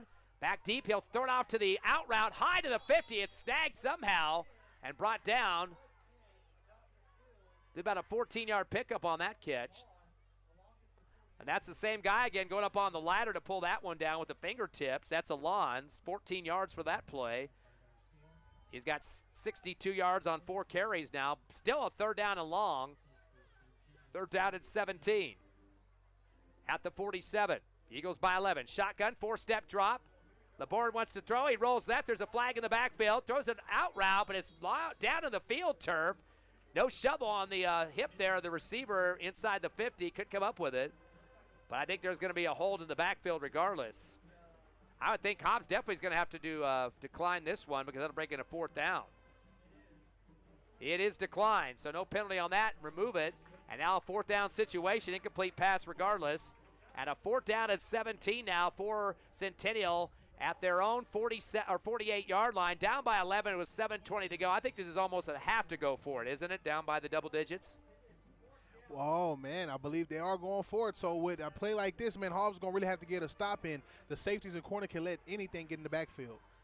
2 receivers left, 2 to the right side as well. LeBoran waiting for shotgun. 4-step drop all the way back to the 35 now, about 6 yards. He's going to fire the out route. Caught at dropped to the 40. Went right through his hands. Had 3 defenders around him at the 40 of the Eagles. That would have been not even a 1st down, but probably lost his head in traffic there. Knew he was going to get hit hard. Makai Lowther And it'll be incomplete. So turnover on downs for the second time in the ball game.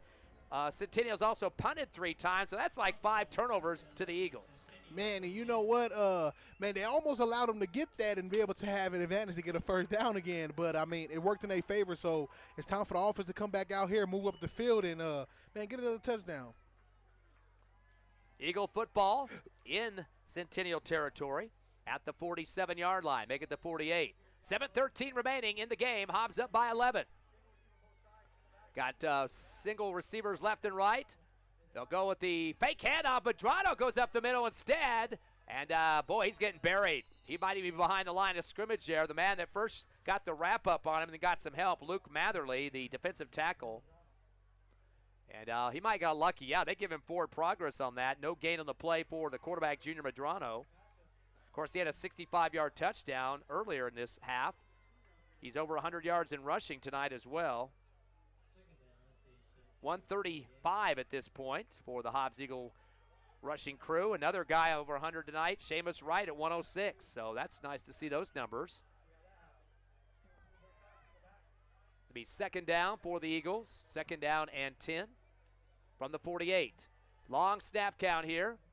Medrano, no, it's going to be a direct snap, and that's going to Hill on that one. And he tries to scamper left, and he gets across the line, tries to cut it back up the middle.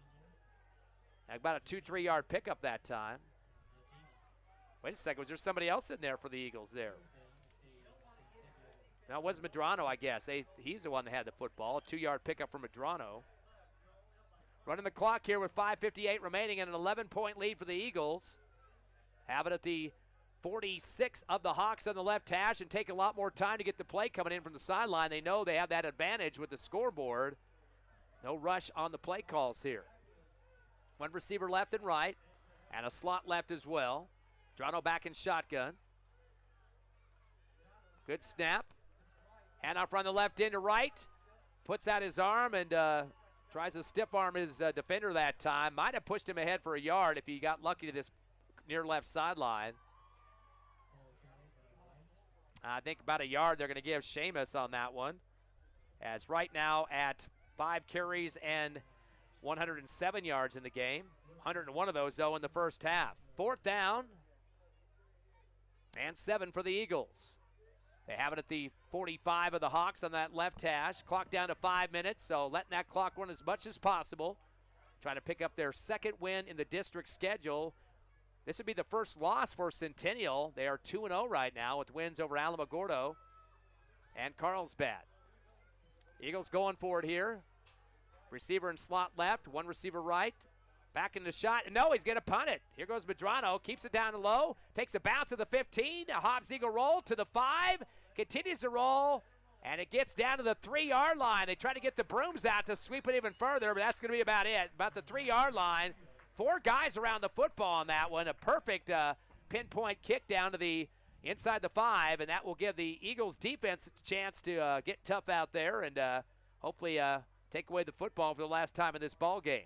Yes, and man, I mean, hopefully, man, they can be able to pull their strength out there and be able to get a safety, you know, as well. But we got to see how it goes down. And offense, man, may they come out here and, you know, rebuttal and come out again. But defense, it's time for them to, you know, seal the deal, be able to lock this in, and be able to take this home. Third punt of the game for the Eagles, but they pin him back to about the 3-yard line for the Centennial Hawks, who trail by 11. Hobbs up 44-33 here in the Battle of the Birds at Watson Stadium. Back in shotgun will go Laborin, but he's in the end zone about 2 yards deep. 2 receivers left, one to the right side. He does have a guy to block for him, Ramirez, on his right shoulder. Eagles put 4 on the front line. They're sending him quick. 3-step drop. He's at the back of the end zone. Throws it off his back foot to the left sideline. Ball's caught at 25. They throw a flag. Might be a PI on top of it. That will be a first down and then some. 26-yard pass play. I think they might even tack on 15 if they do call the PI. We'll have to wait and see if that's the call against the Eagles or not. 26 yards regardless on the pass reception. I think that was Alonzo that came up with the catch on that one for 26. He's had 3 catches in the second half for 53 yards and 88 overall. So it seemed like the flag was on the Eagles. Well, they didn't add anything onto it, though. Not sure what that's all about. Went from the 3 to the 30. That's a 27-yarder on that. And nothing added on. So first down regardless. First down and 10 from the 30. Shotgun LeBourne. Pump fake. Back of the 20 on the drop. He's going to fire the out route and overthrows his receiver close to the 50-yard line. And that was toward the far left sideline in front of Centennial's bench over the shoulder that time. Chase Sanchez, intended receiver. They've attempted 30 passes, completed 15, 50% completion rate now. Second down and 10 from their 30 with 4:12 remaining. They need to stop the clock as much as possible, but they also got to pick up some real estate as they only trail by 11. This game is not completely out of hand yet, but not seeing a lot of anxiousness here for this squad. Pairs receivers left and right. 4-step drop for LeBourne back at the 20. Pump fake. It's pulled by the shirt from behind. He's getting chased in the backfield. He tries to throw it. It's rejected at the 15. Late flag is coming, and he goes down hard. The man that was chasing him for the Eagles was Amron Wheeler, the defensive end. He tried to throw the ball. They cannot say roughing the passer on this one. He had a throwing motion there, Sovereign. Yeah, man. They have to be able to they have to be able to call a great play on this one, because from the looks of it, man, it looks like the flag may be going on Centennial. I would think, he went down pretty hard. Amron Wheeler was right on top of him. I think he was the guy that kind of slung him to the ground, but he tried to pass, so he's live. He's running backwards anyway. He's live meat there. Haven't seen a signal yet. We had a lot of these meetings that we kind of wait to see what the hand signal is here. Personal foul against the Eagles. That's going to be a 15-yard. If it's roughing the passer, it's an automatic first down. So 15 plus the first. Wow. Wow. I saw he looked like he went down hard. The question is, though, if you're trying to pass the football, you're fair game, I thought, unless you take him by the helmet or something like that. So 15-yarder against the Eagles. That'll be a first down for Centennial. Now they say second. That should be automatic first down. Maybe with something else. Maybe unnecessary roughness. LeBaron tries to roll left, and he's going to pull down at the 34. Actually, he stays up, but they wrap him up hard. And he might have got a first down or a 1-yard pickup on that one. That's only his third carry in the second half. -2 still in the ball game, though, on 7 carries. That, the personal foul, if it was roughing the passer, that would have been an automatic first down. So I'm not sure. They must have called something else. It was still a 15-yarder, but maybe unnecessary roughness. That's what I believe, man, especially if they never, change the downs or anything like that, and it's still roughly third down. And, but again, man, flags can hurt you, man. Flags can get you, and it can kind of delay you. But, man, once you get your head back in the game, we can get it right. Eagles have had 4 penalties in the second half for 40 yards, 85 overall in the game, yardage-wise, and 11 penalties. Clock stopped with the timeout. Both teams getting the needed hydration for this game. Very humid night here at Watson Stadium in October. 3:43 left in the contest. Your Hobbs Eagles lead 44-33, up by 11, as Centennial facing a 3rd down and 5 from their 35. Hobbs will put 4 in the front box defensively. Twins right and left for Centennial's receiving core. 3-step drop out of the shotgun for LeBourne. He'll fire the pass on the little drag route from left to right. Coming to the right side of the field for the Centennial Hawks, but losing the ball off his hands. Cole Allen's kind of thrown hard at him behind. He couldn't come back on the swivel to get the catch. Incomplete. I guess the receiver looked at him like, ref, it's a push in the back. But, hey, refs can only see what they can see, So, man, I guess it's the 4th down and see if they're going to go for it or not. They've got to go for it. Down by 11. 4th and 5. Got to get to the 40-yard line for the Hawks. Down by 11 with 3:36 remaining. Twins left and right again. LeBourne takes a shotgun. 4-step drop back to the 25. Gets away from pressure. Rolls right. 30. 35 near sideline. Sidearms it down the field on the right side. Kind of sidearm throw towards the middle a little bit. And, again, it was trying to get over to Allen's, but thrown behind him and dropped short. Incomplete. That will wrap up the downs. The Hobbs Eagles going to run some clock to finish this ball game up with 3:28 remaining. 3rd turnover on downs here in the second half. Now this is going to pull out Coach Steven, coaching skills to see, hey, can you be able to get to the end zone, to be able to give yourself a relaxation on your offense on the team, so it won't be no pressure upon them to know that the score will be close. And remember, Centennial ranked 4th in the Max Preps poll this week. Hobbs right behind at 5, so a win against Centennial got to move you up the chart and drop them down at least 1, unless some other team moves up. Right now, Centennial came in with a 5-1, Hobbs at 4-2, LaQueba at 4-2, so I don't think there's any chance that Hobbs could not move up. Come around the left side after the handoff and getting thrown from behind For the Eagles, that's Mr. number 23 with the high pink socks tonight, DeMarcus Hill. And Hill gets ahead for close to 2.5 yards. Hill's had a total of 14 carries tonight for 63 yards. Let the clock run on a 2nd down and 8 now from the 33 of the Hawks. Hobbs up by 11 with 2:58 remaining. Eagles get ready to run their record of 5-2 and drop the Hawks to 5-2. Eagles improve to 2-1 in the district, and the Hawks go to 2-1. Of course, next week we'll be on the road at Clovis. Clovis in action tonight, I think, against Oregon Mountain. Two of the basement teams at this point. 2nd down and 8 now from the 33. Shotgun. Handoff from Medrano. Give it back to Hill. This time angling right. Pulling a pile with him across the 30.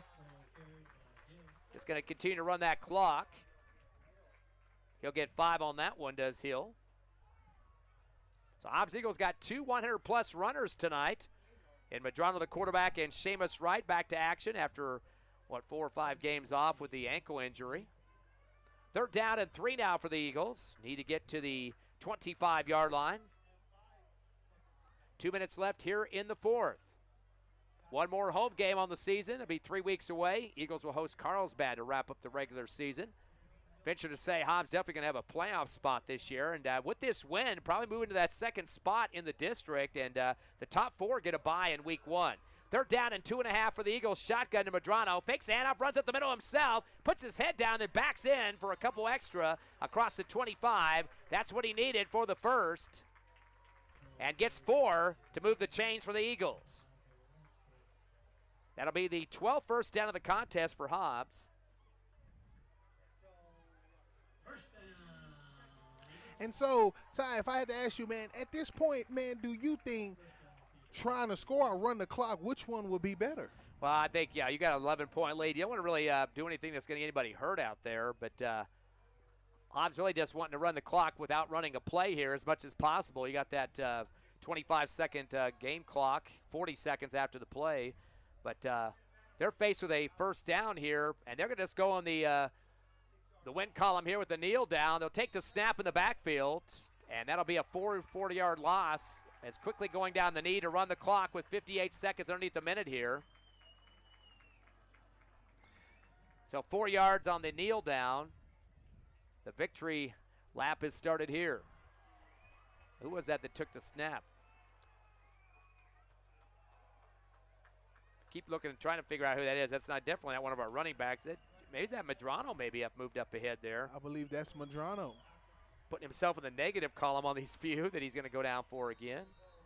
Oh, Centennial getting a little bit frisky coming across that line of scrimmage, slapping as they know that was going to be a kneel down. Now they got a big scrum pile there, not slum. Scrum pile. Kind of bumping into each other chest-wise. -3 on the second snap there. So 3rd down and 17 now. Back at the 31-yard line. Yeah, that was Medrano taking those 2 kneel downs. That should be it. The clock's going to run out here at Watson Stadium. Hobbs Eagles with the victory, 44-33 over the Centennial Hawks. Last year, the Eagles got blown out on the road. The final of that one was 51-12. Not happening this time around as your Eagles improved to 2-1, 5-2 overall, and dropped the Hawks to 2-1, 5-2 overall. We'll take a 3-minute break, come back with a Hobbs Eagle postgame show. Live on the radio at Cool 95.7, on the internet, Cool 95.7's Facebook page, HobbsAmerica.com, and YouTube.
We're back live here at Watson Stadium. The victorious Hobbs Eagles picking up their second district win to go to 2-1, 44-33 with the win over Centennial. Hobbs ranked 5th in the state, behind Centennial number 4. Hopefully that'll do a flip-flop on the Max Preps poll this coming week, and a pretty good position, too, to move them into that second slot in the district behind Las Cruces. Of course, the Hobbs Eagles have already played Las Cruces High a couple weeks back. Unfortunately, a loss on the road, but it's good to get them out of the way because now you're looking ahead to Clovis. You also got Oregon Mountain, and then the final game at home against Carlsbad. So Hobbs going to control their destiny. Would like to be in the top 4 to have a home bye bye the first week. But right now at this point, would just like to get the W's last 3 of the season and to continue the winning ways. But an impressive win tonight. Been up by double digits through much of this game. Got down to singles at certain points, but head on for the victory. Man, yes, man, and this was a game that a lot of people that was watching, whether that be here or outside,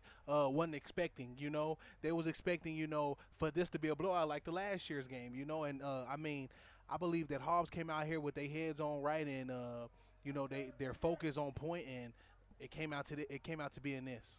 Yeah, and a pretty impressive game as well. We had Seamus Wright return after the ankle injury for quite a few weeks. He finished up with the big numbers in this game in terms of his performance. 5 carries, 107 yards. Majority of that in the first half due to that 87-yard touchdown run. But still, good to see a guy that it's hard to run the football. You have an ankle injury, you've been resting for a while, but one little move, one little juke that you make, or you plant the foot possibly on a play, a counter move, or possibly even going out for a pass, and that could get it all back to a bad situation again. Man, it can. And you seen on the field that he was watching out for himself, you know, as running the ball. And sometimes that right there can also be, you know, a little muscle memory at the same time, you know, running the ball, you know, knowing not, hey, okay, I can't mess up, I can't hit this wrong cut, I can't, you know, make this wrong turn. But him thinking like that caused him to score the first touchdown of the game, you know, and it was good to see Seamus back out. Well, looking at their opponents in this ball game in terms of the rushing game, Ramirez, who we knew had a potential to get over 100 yards. I think he has 5 games this season where he's done that, over 1,000 yards rushing. 21 carries, 121 in the contest.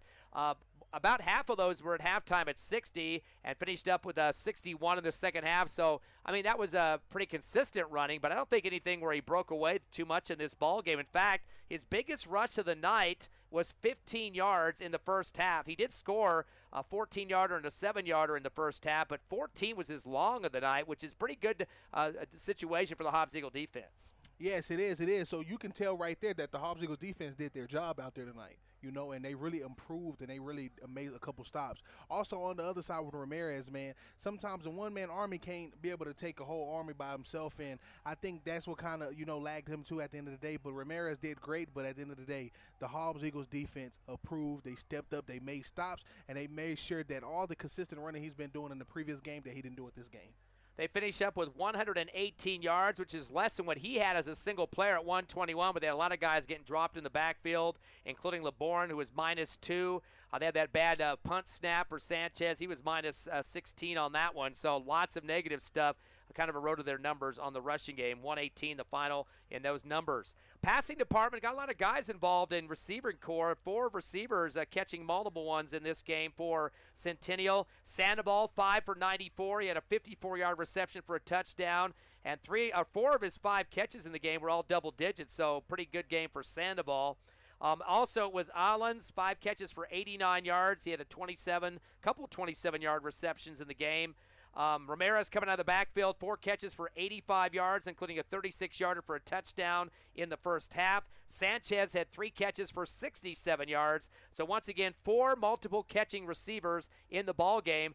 They finished up with 335 yards of pass receptions and getting close to that 500 mark tonight, 453. So still had some offense out there. We got to remember this game was pretty high scoring, 77 points on the scoreboard, but both teams getting some bright spots on their offenses. Yes, man. Again, Centennial, man, they do got a great fundamental offense, you know. Just really couldn't express and perform tonight. I give shouts out to the quarterback. The quarterback, man, threw some great throws, man. He got an arm on him. He knew how to flicker it out when he knew pressure is on him and everything, so that was great. But, again, man, with Hobbs' offense, man, they did unbelievable tonight, and they really made some great plays, and the defense made some great stops, and that's what I really seen tonight, you know. LeBoran, the quarterback, 17 of 34 in the passing game, once again for 235. And pretty consistent movement of the football. Several of their series in this game, they had a total of 18 first downs. And not a lot of problems with penalties in the first half, 1 for 15, but they started racking some up in the second half where they finished up with 5 penalties there for 45 yards. And that was a total of 60 for the game on 6 penalties. Looking at the Hobbs Eagles side of the ledger here, big-time numbers, 2 players in triple digits in this ball game in terms of the rushing contest. And, of course, we already mentioned that Seamus Wright, he had 107, 101 of those in the first half, 5 carries for 107, and he had the 87-yard touchdown run. But he was not the top rusher, and that goes back to Medrano again. Based on the mostly good production in the first half, he had 17 carries, 114 yards, picked up a big rush for a touchdown for 65 in the second half, which is really where his big numbers came. But, again, century mark for him, and plus you got to combine those 2 guys of 221 yards on the ground between Medrano and Wright. Man, you got to give it to both of those 2 because, I mean, Medrano, man, he runs the ball. And when he runs the ball, man, he puts speeds behind it, and he puts strength behind it, and he put a little bit of boldness behind it, too, as well. And then with Seamus, man, running the ball, man, like that, man, getting it going, getting it started, building that fire up from the beginning of the game, man, you can't do nothing but love that right there, man. And you got to clap it up for him. And then you got to give it up for DeMarcus, man. DeMarcus, man, ran a great ball out there, man. Every time they gave the ball to him, he was going to make sure to fight for extra yards for them to move up the field. Didn't have a lot of rushes in the second half, did Hill, but finished with 15 carries for 68 yards and had a 21-yarder, a 15-yarder in the ball game as well to help out the Eagles' cause. Rushing department tonight, Hobbs racking up 289 yards on the ground, and those were 3 people doing it, Medrano, Wright, and Hill. So congrats to them, pushing up close to that 300 mark in this contest. Passing department, not as big in numbers, but they had several receivers pulling down 4 snags apiece. The leader in terms of yardage, it was a close matchup, too. Mr. French, Justice, 4 catches for 58 yards. He had a 20-yard reception for a touchdown in the first half. Also another 27-yarder, just a reception, not a score. 4 for 58. Right behind him was Beatty. Beatty had 4 catches for 56 yards. He had 2 receptions for touchdowns, a 41-yarder and a 15-yarder. So those 2 were neck and neck. Combined 8 catches for 114 yards between the 2. Man, it's great, man. It's great, man. And you gotta love the receivers, man. The receivers out here, man, are dependable receivers, man. I didn't really see too much drop passes out here tonight, coming from, the receivers from Hobbs. And, I mean, a little off throwing the ball a little bit, a couple mistakes here and there. But as far as, like, dropping the ball and dropping passes, I didn't see anything like that tonight. So, man, to see that, it was beautiful. It was great. Brian Estrada had a catch for 11 yards. Zubia stepping up tonight. He had a catch early. Edgar Zubia, the wide receiver, 1 for 22, which was a touchdown. And last but not least, first catch of the season for Derry Rodriguez, 1 for 12 in the game. So a lot of guys stepping up there. 6 receivers in the contest coming down with catches for the Eagles.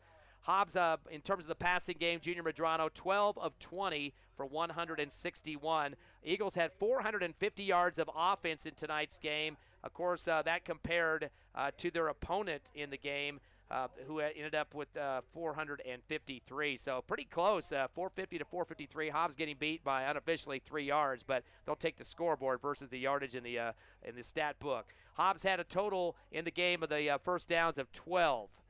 In the game. And plus, the penalties were not a good situation, 11 for 85. A lot of holding penalties and false starts kind of mixed in there as well. But, again, 85 yards, almost a football field, but you still win by 11, 44-33.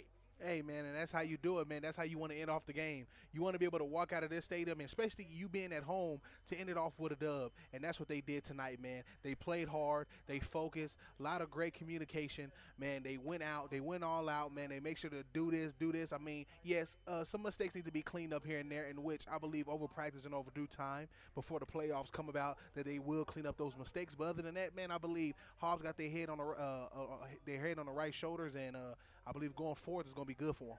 Well, going forward, the Eagles will be on the road at Clovis next week. They got their first district win tonight, knocking off Organ Mountain, the team out of Las Cruces, 30-23. Those are the next 2 opponents for Hobbs, Clovis next week and then Organ Mountain after that. So Clovis happy to get the win. They've been thumped kind of hard by some of the top teams in the state. Cleveland shut them out back on September 5th, 57-0. And the next week, played Cibola, lost to them 21-8, lost to Carlsbad 41-28.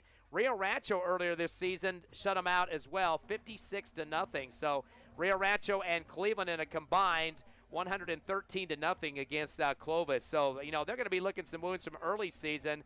Lost to Las Cruces by 50, 56-6. And then, of course, got the win tonight again, Organ Mountain 30-23. So, again, Clovis is not one of the strong powerhouses they were with Coach Roanhouse years ago, but they got that first win under their belts. I think they're going to be hungry for Hobbs, and that'll be a 7 o'clock game to next week on the road in Clovis. Yes, man, I'm looking forward to that game, ready to be there at the game, man, see some another Friday night football. And I believe, man, Hobbs, man, coming out how they played Centennial and be able to have that same firepower in each and every game moving forward, I believe they got it.